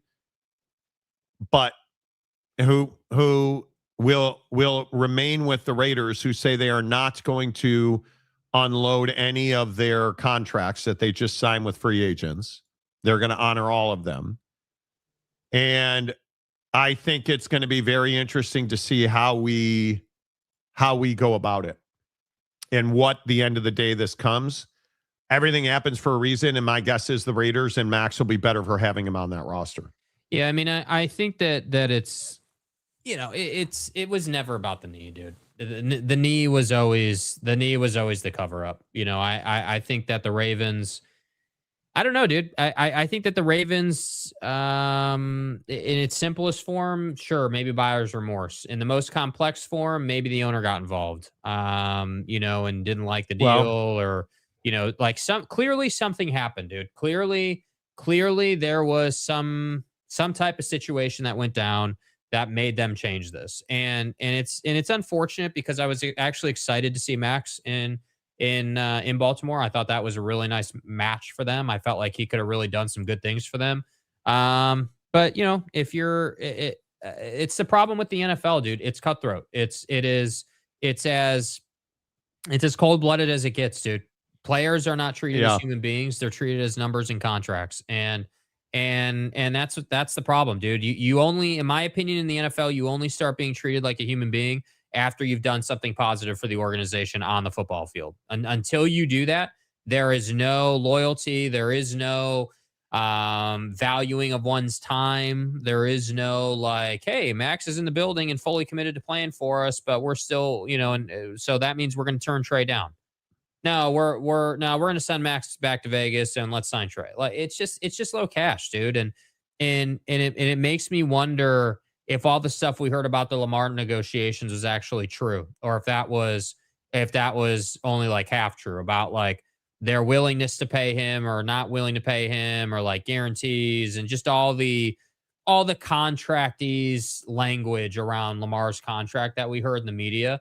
It makes me wonder, dude, are you guys really a classy organization? Are you doing things the right way? You doing right by people, or are you just out here to, try to make it look perfect on a piece of paper? That's my issue with it, is that I just feel like Max was fully committed, had his family there, he was there, fully bought in, and you just sent his ass home. I just think that's rough, dude.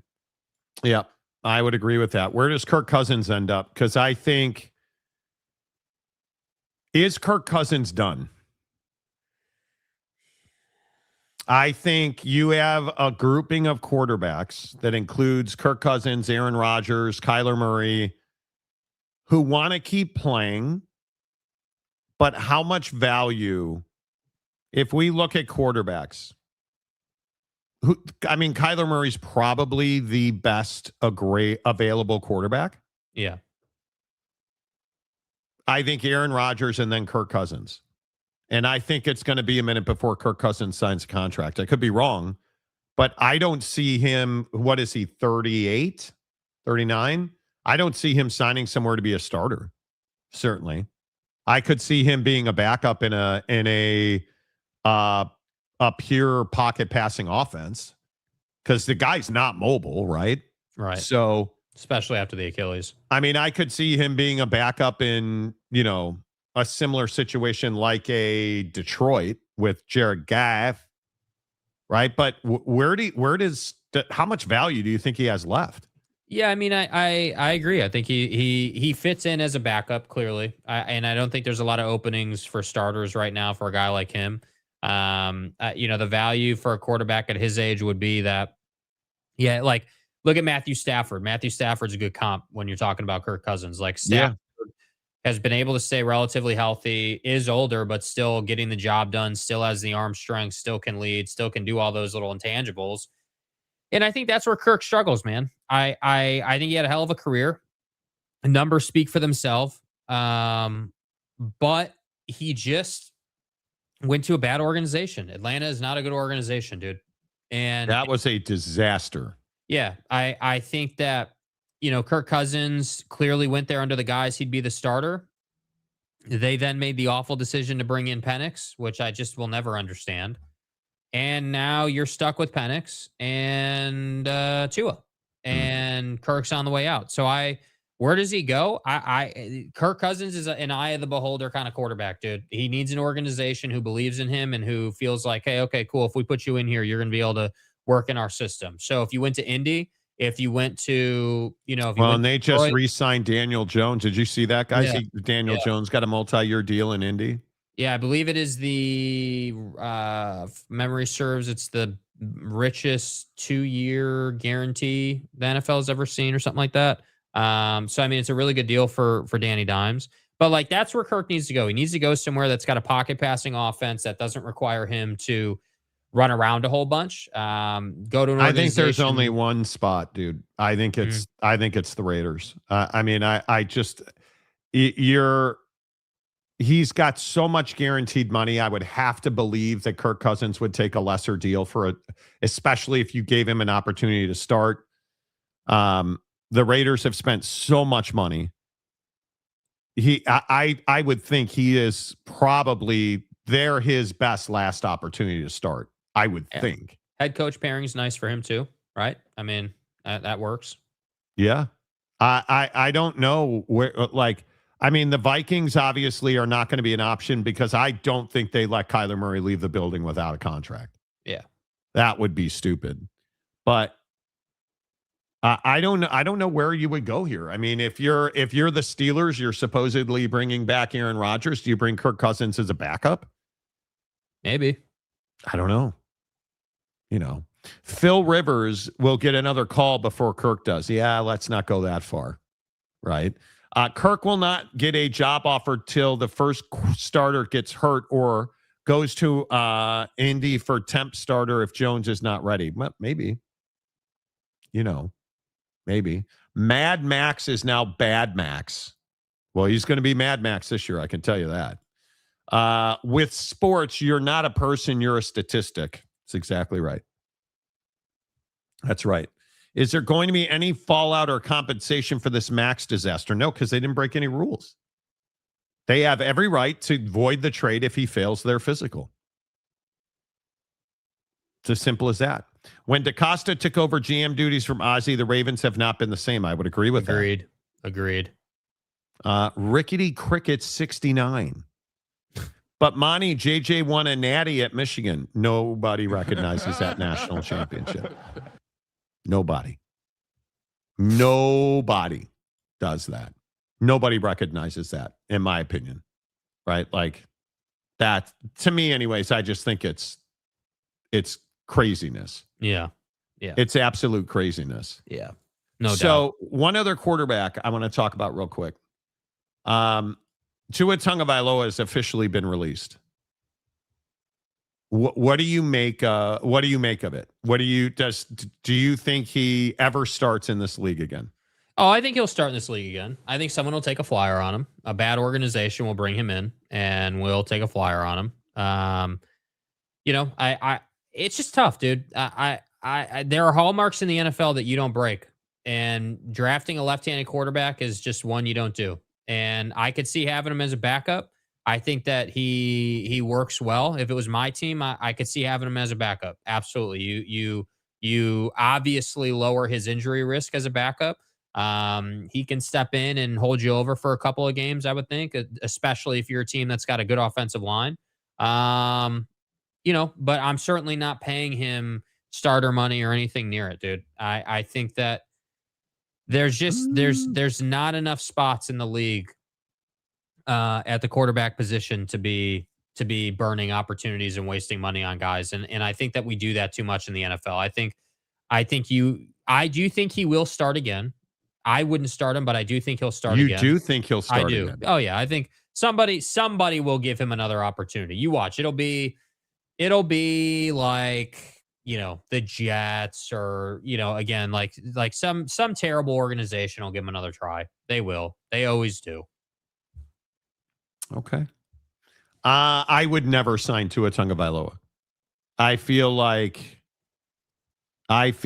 you already know who this guy is.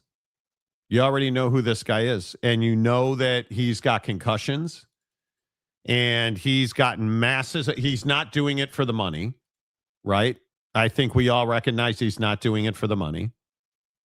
So what's the point of, I don't know, what's the point of doing what we're doing with Tua Tagovailoa? The angle would be, hey, he's a league minimum contract on our books.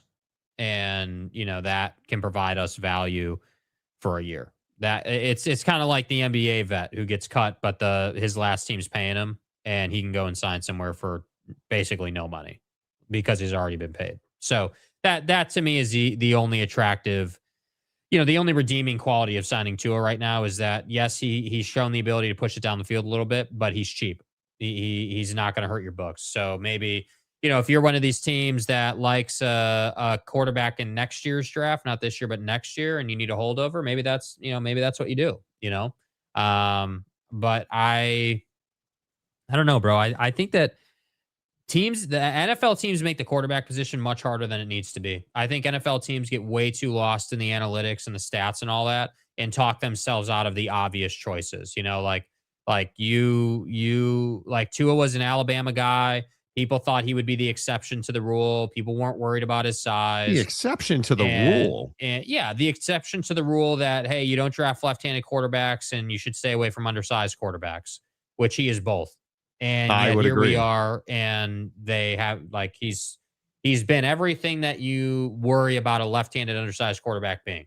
Injury prone, awkward for your offense because he's left-handed, and burning a hole in your pocket. That's the problem. Do you buy into this whole thing about you have a responsibility not to sign him because of the concussions? Like, is that real? I don't think that's real. I mean, I don't like that dude's had all these concussions, but he's signing up for it, dude. I don't like. It's really difficult. This is the whole UFC argument, right? This is the whole combat sports argument of like, hey, well, these dudes are damaging their bodies. Yeah, but they're also signing up to damage their bodies. They're cool with it, dude. They're it literally ruined the NFL for me for probably 6 weeks when the Bengals concussion happened. When he was on the field, laying on his back, his hands were doing that weird, posture that your brain does when you have a concussion. And it just ruined it for me. And so again, that's not why you shouldn't sign Tua. You shouldn't sign Tua because he's not a great NFL quarterback. He's left-handed. He's undersized. I would agree with that. He's not someone that's going to come in and problem solve for you. The idea that people are saying, hey, well, you shouldn't sign him because you need to worry about him. That's not how business works, dude. We're not in the business of worrying about dudes. We're in the business of winning ball games and guys playing a role on each in for the team. It's one of the things LeBron has always said, that it's one of the few things I've always agreed with him.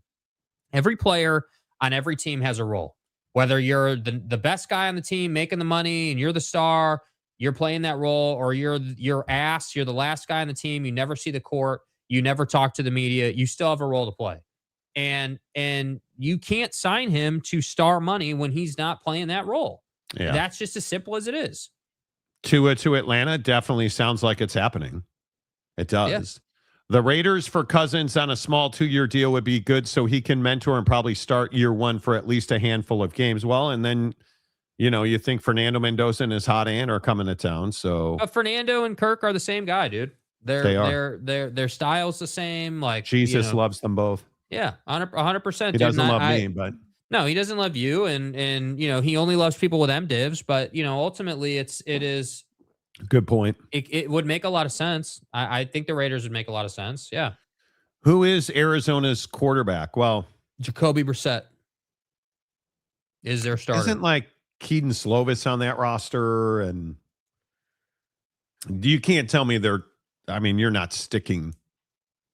Well, you are Arizona. You probably would. I don't think they know. Jacoby Brissett played well, but not well enough to be a starting quarterback. So, Miami has to pay Tua this year. Another team can get rid of him, can get him for the league minimum. Yeah, I mean, that's Kirk Cousins as well. Yeah. I mean, he's got a huge cap number, dude. A huge cap number. Massive. I'm just saying. Weren't Monty and Jake talking about prenups the other day? We were. Jay says, I thought Tua inked his deal on the 9th at the vet minimum. I don't think so. Did he sign with Atlanta officially? I don't think so. I could be wrong. Maybe I'm just missing that. Tua Tagovailoa. No, he just got released yesterday. He did not sign a deal. He did not sign a deal. All right. He real plans quick. to. He had to be released first, but just so we're all on the same page, he plans to sign with the Falcons. Okay. According to Shefty.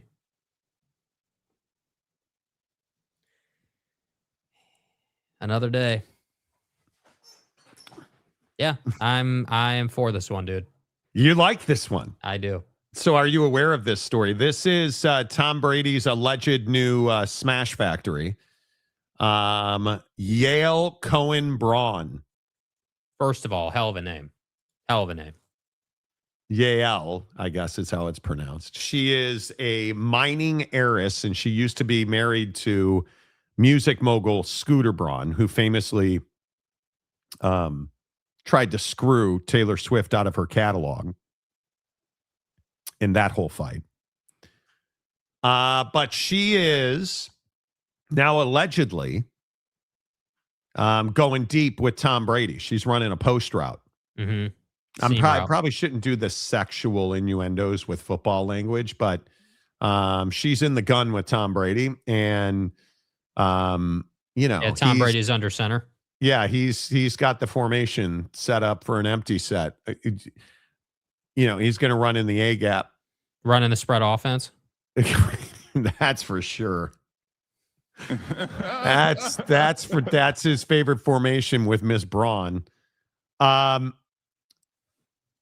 Why is Tom Brady still single? And are we surprised that he's not put a ring on anybody yet? I'm not surprised. Dude's just enjoying life, and I don't blame him for it.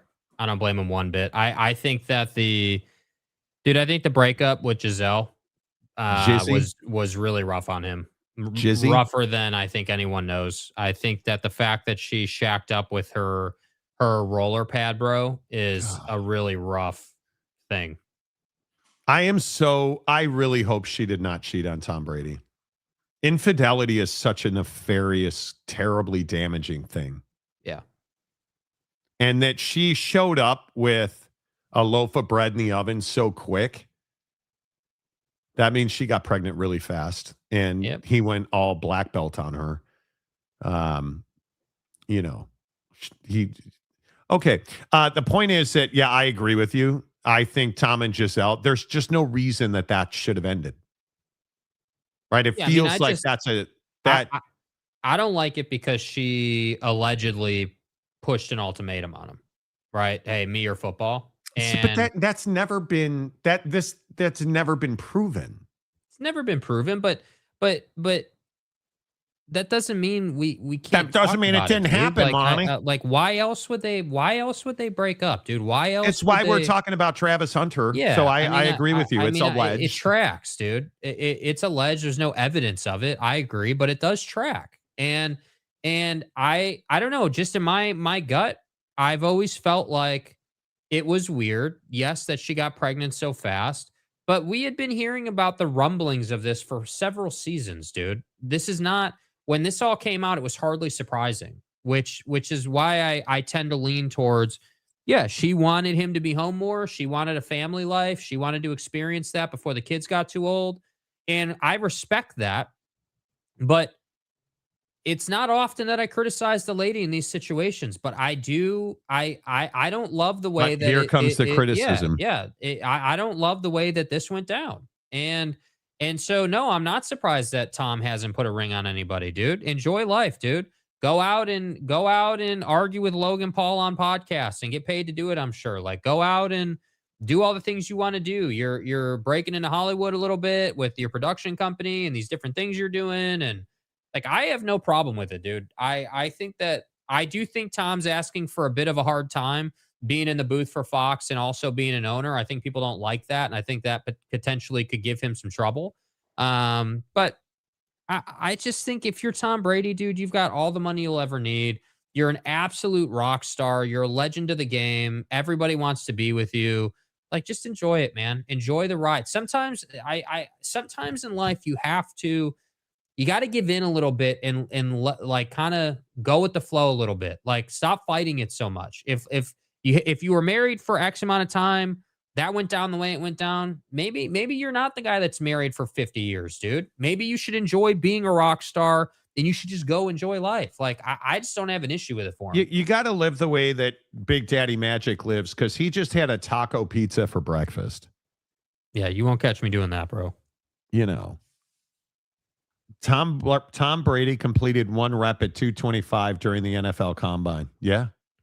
And then went on to be the single greatest quarterback ever. I think there's something to this. And I guess Tom Hardy gets attributed to the quote about being alone. There is empowerment in being alone, being in your house, sitting in the dark, listening to your mind. But I am telling you, the empowerment, especially for men, when you have a strong woman behind you, there is nothing more empowering than that. When you have somebody that will support you through good times and bad. And this is the Giselle problem, because I agree with you. She wanted Tom to retire and he wasn't ready to retire. I think that's where you find trouble in marriages. Mm-hmm. And I think Tom Brady's figuring out there is solitude. Sure, there is loneliness. Absolutely. But there's also a point where you find empowerment in that loneliness. But I think that the thing that Tom Brady knows is that you can't flourish in this life alone, in my opinion. We are not meant to be lonely people. Yeah. You know, I mean, I would enjoy going to bed with my wife. I'm asleep before her head even hits the pillow, so I don't get to experience that. But there's something really nice about waking up next to my wife every day. There's something really nice about when she comes home from work and she's, you know, like she's energetic, and my wife's got far more energy than I do. She was bouncing off the walls last night, and I'm like, dude, I'm ready to go to bed. It's 2:00 in the afternoon. I'm going to bed. Yeah, 3:45 will do that to you. But you just find, I'm just telling you, Tom is probably, listen, I think he's probably flourishing as a man who's got blood flow to the third leg. You know, like your third leg was unbelievable. You know. Your third leg was just phenomenal. Oh, Colin Morikawa pulled out of the players. Yeah, it appears that back injury. Yes, it appears he was standing on a tee box. He did a practice swing, and it looks like that's where he injured himself. He was golf carted away out of the tournament. That sucks. Sciatic is brutal. Yeah. Joey says, Tom Brady, stay single and open the Smash Factory. God bless Tom, stay single. I hope that makes him happy. We don't know him. Maybe he's an ass. Maybe Tom's an ass. You know, maybe, right? Tom Brady played in New England, or as Jake thinks, North Dakota. This is very true. Yeah, man. Yep. You know, New England and North Dakota are so close, geographically speaking. Yeah, I mean, they're only separated by the separated by the Mississippi River. Yeah, New England is just outside of San Francisco, right? Yeah, that's exactly right. See what he did there. BDM getting his protein in with his Josh Allen red long sleeve, watching Timothy show. Exactly. You know, Monty goes to early bird dinner alone for a 10% discount. Timothy. Dude, my wife made these black beans this week. I don't know what she put. She put these little things in them. I don't even know what they are. I think they're bell peppers, but they're really good. So I've been smashing these raw tortillas. You get the raw tortilla at Costco and then you put it on a skillet. Yesterday for lunch, I had turkey meat, black bean salsa tacos. You want to talk about Smash Factory? Bro, so good. And then she made this bowl of black beans that'll just clean your colorectal tract out like ain't nobody's business. But she made this bowl of black beans with these peppers in them that's the best black beans I've had. I am amazed by it. It's not as good as the double cheeseburger at Burger King last weekend. Right. Of course. Of course. But it is okay.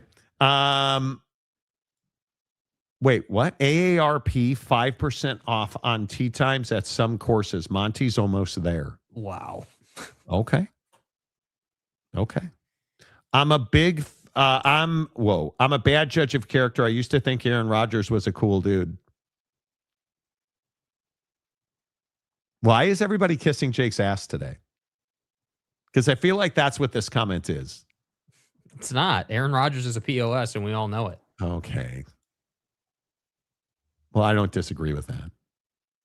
But, I think it's fine. All right. Before we leave, I want to talk about this whole eat a big breakfast thing. The Washington Post, that fish wrap, 2 science-backed ways to improve your breakfast. Eating more calories early in the day can be beneficial, but so can adding more fiber and protein. Jake, what's your go-to breakfast? What is say... and let's start with this. If you could eat anything you want every day for breakfast, what would it be? It would probably be, it would probably be 2 over medium eggs with 2 pieces of toast, some hash browns. Over medium? Yeah, I like medium eggs a lot. Yeah, fried eggs. Yeah. Why do you come up with this shit? Why is that outlandish? Where do you even come up with that? Why is that outlandish? Because you've never been a medium over medium guy. I make fried eggs at home all the time, dude. I didn't say you don't make fried eggs. Who doesn't like a good fried egg? You've never been, let me break that yolk, have that stuff run all over my face, Dan. Dude, when did that I not start? Just answer a question without like, okay, here, okay, scrambled eggs as dry as possible. Thank you. 2 pieces of toast, some hash browns, and then if I'm really feeling it, some pancakes. That would be what I would have for breakfast every day if I could. But see, when did that happen? Dude, we've cooked eggs together 1,000 times in our lives. We've never made over medium eggs. Yeah, because you don't do fried eggs. You like scrambled eggs. You're not a fried egg guy. Okay. You're not. Okay. You're not, which is fine. Did you go to Michigan? No. That's on the other side of the Mississippi River. Well, that's probably why I didn't go. I don't have a canoe, Monty. Yeah. If I could have any breakfast, I'm a huge fan of sourdough toast, scrambled eggs, and hash browns, crispy hash browns. If I could eat that every day, right now I eat Dave's Power Seed bread with some peanut butter on it. That's my breakfast. 2 slices of that, 120 calories. With the peanut butter, I figure it's about 150 calories. Because I really try to keep a smooth, thin layer of peanut butter. And I use Justin's all natural God tier peanut butter. So it's about 150 calories. But they say that you want to eat most of your calories before 3 o'clock and most of your carbohydrates before 3 o'clock. Yeah, I do. So just if we're talking about stylistically through the day, I do way better if I have protein-rich breakfast, right? More protein than carbs. Protein-rich breakfast, whether it's fried eggs, scrambled eggs, an omelet, whatever it might be. Protein-rich breakfast. If I do that, I typically won't eat again until like 1 o'clock. 1 o'clock comes around, I would like to mix in a little more carbs. So typically that's going to be like a good lunch is like a really nice, like if I've prepped stuff, it's going to be some kind of meat, typically chicken or steak. Chicken burrito, bro. Or sometimes turkey. Buddy, whoa. I saw a video on TikTok. I meant to send it to you and I forgot. This dude made a chicken burrito that was chicken and onions. No. And then he took Kraft macaroni and cheese and stuffed that burrito full of essentially chicken, macaroni and cheese with onions. And it looked so good. Dude, you know what's sad is that does actually sound really good. I just I can't do carbs like that nearly as much anymore. I mean, I can do maybe like even when we went to that Italian joint when I was in town, like I mean maybe like 4 to 5. Yeah, 4 to 5 bites. And it just loads the stomach up when you're on Zep. So I agree with the study. You're still using Zepbound? Yeah. Mm-hmm. Yep. What level are you at? 5. Still the second one. So you're at 5 now. Okay. Yeah. Are you still losing weight? Yeah. Yeah. I'm 266 now. Started at 289. So yeah. Okay. Working. I think eating in bulk is really difficult, but there's something fascinating in these studies. Studies show that the body's ability to manage blood sugar peaks in the morning and declines throughout the day. Scientists have also found that our blood sugar control is directly impaired by melatonin, the hormone that our body secretes at night to signal our brains that it's time to go to bed. Melatonin causes your pancreas to secrete less insulin while simultaneously making your fat tissue less able to absorb glucose from your bloodstream. Melatonin gives your body the signal that you should rest and you shouldn't eat. Yeah, I mean, listen, if we're because food and your day-to-day activities go hand in hand, right? So like if we're having a conversation about if I could do my day any way I wanted to, my day would definitely start with a workout. I would probably get up sometime around 5 o'clock. I would try to get 8 hours, 7 hours every night, get up around 5 o'clock, try to be at the gym at like 5:30, get a good workout in, come home, have a high protein breakfast. Probably if I'm working out, if I was working out and I'm on Zep, it's probably 2 eggs, 2 pieces of toast, and probably hash brown is what I'd have on the regular. And then from there, it would just depend on where I'm at in the cycle. But if I'm working out, typically I'll get hungrier earlier after breakfast. So I'll be hungry at like 11:30. And then, I would probably, I actually do really well when I eat dinner about 3 or 4 o'clock. That's my preferred. So, well, listen, they say these studies make a clear delineation between the people who have a big breakfast versus a big dinner. For overall health and keeping a healthy weight, you definitely should consider trimming your dinner portions. Yes. Researchers analyzed the stool samples in people who ate bigger breakfast versus bigger dinner.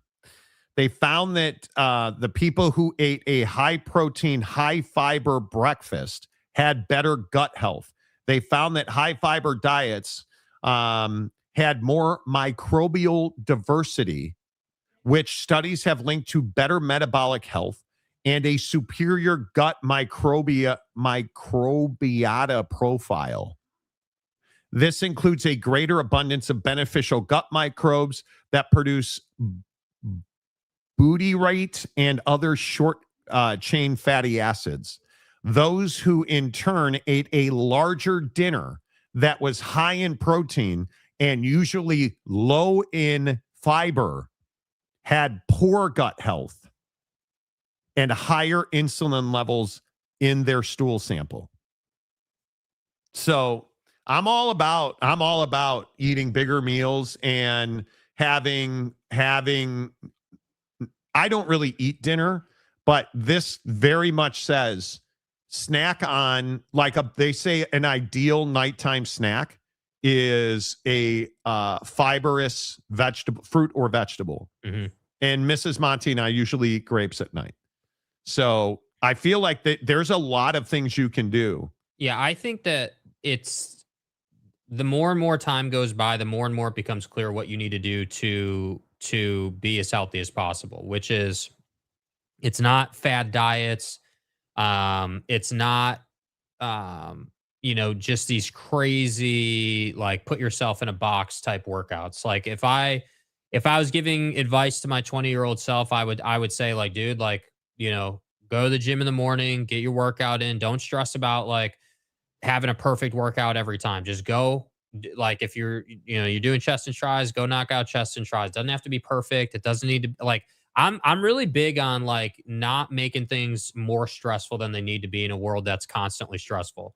So like go to the gym, have fun with it, get your workout in, put your work in, then come home, get a good breakfast, get your shower and get going for the day. And then sleep, I think, is the ultimate facilitator of your life. It is the single most conflicting thing in my life right now is getting enough sleep to do the things that I want to do, how I want to do them. You can trudge through life. I mean, you can absolutely, you can just, sleep for like 6 hours a night and, hate your life during the day and feel like crap and do all that.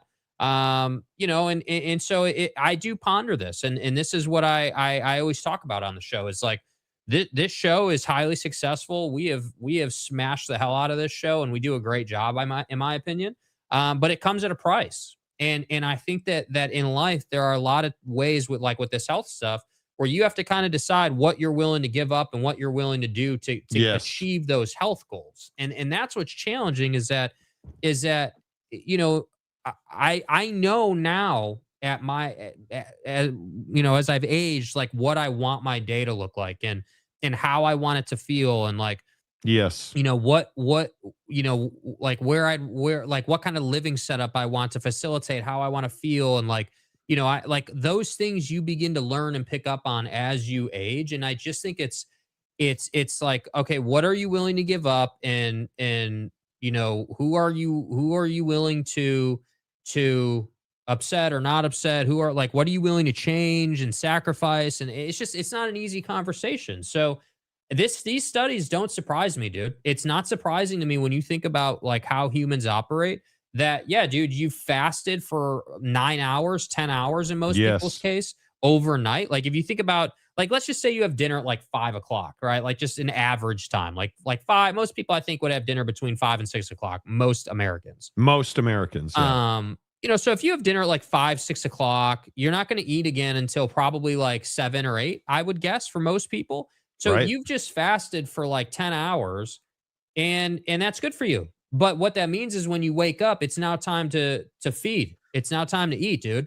And I think that it's that's what you need to do. So Marcus says, in all seriousness, I'm not joking. I really want to thank you and Jake for being so open talking about your Zepbound use. I started the second week of January after you guys got back from Paris. You said that you had lost a bunch of weight. I'll be honest with you. I've really struggled the first 2 to 3 weeks. I had the Jake face and ass throw up thing happening. Dude, it's rough. It's rough. What? Yeah, it's rough, dude. Jake had talked about the one time he. Yeah, so where you had the whole. Yeah, I had full transparency. I made a mistake. I did. I going from the first level of Zepbound. The first time, so when I started on Zepbound, the lowest level you can be on, it didn't really do a ton for me. 2. I still wanted 5, to eat. Yeah, I still wanted to eat. I wasn't really, I had the food noise. I didn't really feel the effects of it in my stomach very much. Like it just didn't seem to do a lot for me. So I was like, all right, well, that's fine. That's why there's levels to this, right? So we're going to go up one level and just see what that does. And so I go up one level and I didn't really feel a ton different the first couple of days.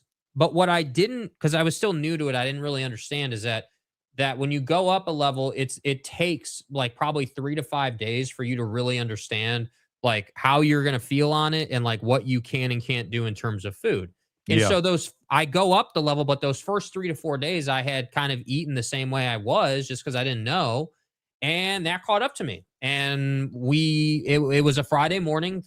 God bless. We weren't doing a show that day because if we were, I wouldn't have been there. I had gotten up at about 2 a.m. and because I had acid reflux, bad enough to wake me up. I went downstairs and had a couple of grapes because I was like, I'm not hungry. My stomach feels absolutely loaded, but I have acid reflux. So I'm going to try to calm this down by eating some fruit. Yep. Try to eat the fruit. One thing leads to another. I then have to go to the bathroom. I'm on the toilet and we just evacuate from both sides. It was one of the roughest experiences I've ever had. But since then, it's been super dialed in. Like I know what I can do, know what I can't do. And if you just abide by those rules, you're going to have a really good experience. So, well, Marcus also said, okay, sorry, close that. Have to reopen that. Marcus also said, I started at 368 pounds and I'm very much like you guys are. I'm very active. I play a lot of basketball. I usually play basketball 4 to 5 times a week at the gym. Okay. But I also heard you talk about food addiction, and I now know I was absolutely addicted to food. The first 2 weeks, I lost 17 pounds, and it was all water weight and inflammation. Yeah. 100% that's what it is. The thing that really changed, though, is I don't snack anymore. And I know you've talked about that, too. Zepbound has taken me off of snacking. I am now 321 pounds on the dot as of this morning, and I owe that all to you guys. He says, P.S. The easy button bullshit that people talk about, try Zepbound and then tell me it's an easy button. Yeah, exactly right. It's not an easy button. It's not an easy button at all. Yeah. It is. I think for me, I've been on, this is my 7th month on Zepbound. And I'm with Marcus 100%. I have always been pretty active, whether it was playing basketball or whether golf or whatever. But you don't realize that food is an addiction.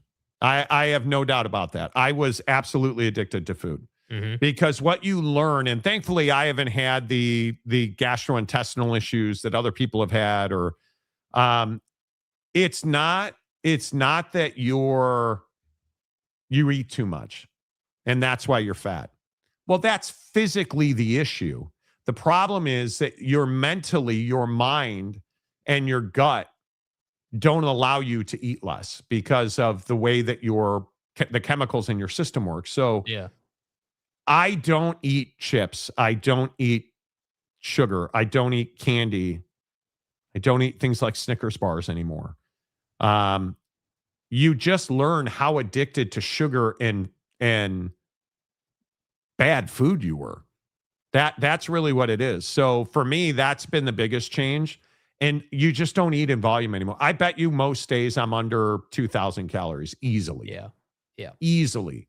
Yeah. I'm probably closer to 1,500 calories every day. And I only go over 1,500 if I have a protein bar during the day. Yeah, I typically don't eat lunch anymore. Not even out of choice, just because I'm not hungry.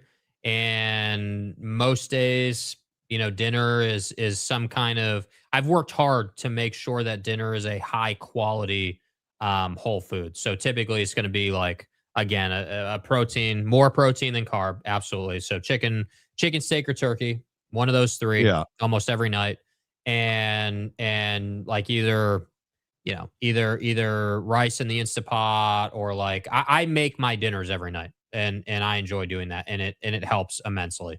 Yeah, see, and I don't eat dinner. I like I said, I have the 2 pieces of bread with peanut butter toast. I make peanut butter toast every morning. Usually I will have lunch at noon. And that generally for me is something with ground turkey. I eat ground turkey pretty like right now. It's ground turkey and sweet potatoes, with salsa on top of it. And then that's really that's the only meal. I eat 1 meal a day because I'm just not hungry. And then at night, usually around 5:30, 6 o'clock, I'll have some red seedless grapes, and that's really it. And I try to drink 100 ounces of water every day. But it makes a huge difference. Let's see. I get my workout at 5 a.m. I start out high protein at breakfast, lessen it down during the day, but I still maintain 150, 160 grams. Protein's hugely important. Protein. Yeah, I at some point while I'm on Zepbound, I will get to a place where I can lift regularly and spend time in the gym. And I would be very curious what that experience is like when you're able to strength train consistently, like 4 to 5 days a week, and then golf on the weekends. That to me is the only thing missing in the Zepbound game. For me is the added layers of activity outside of golfing. Reedley, California. Hello. GLP-1s are meant for lazy people to lose weight. Tell me you have no idea what you're talking about without telling me you have no idea what you're talking about. Evacuation. Pack that S up. We're out of here. Seriously. Yeah. 84-hour fast. I just don't think that's healthy for you. I really don't. I don't think you can live your life that way. But that's my opinion. All right. The Monty Show, as always, presented by the Advocates at theadvocates.com. The best injury attorneys in the business, 24/7, 365. And the best part is you get clear, risk-free advice. You never reach into your pocket. If you've been in an accident, if your neighbor's dog attacked you, you have a slip and fall, you get into a car accident, you get hurt at work, call the Advocates. Talk to an injury attorney live online, and it won't cost you a dime at theadvocates.com. Make sure you tell them you heard about it on The Monty Show. Until tomorrow, say goodbye, Jake. Goodbye, Jake.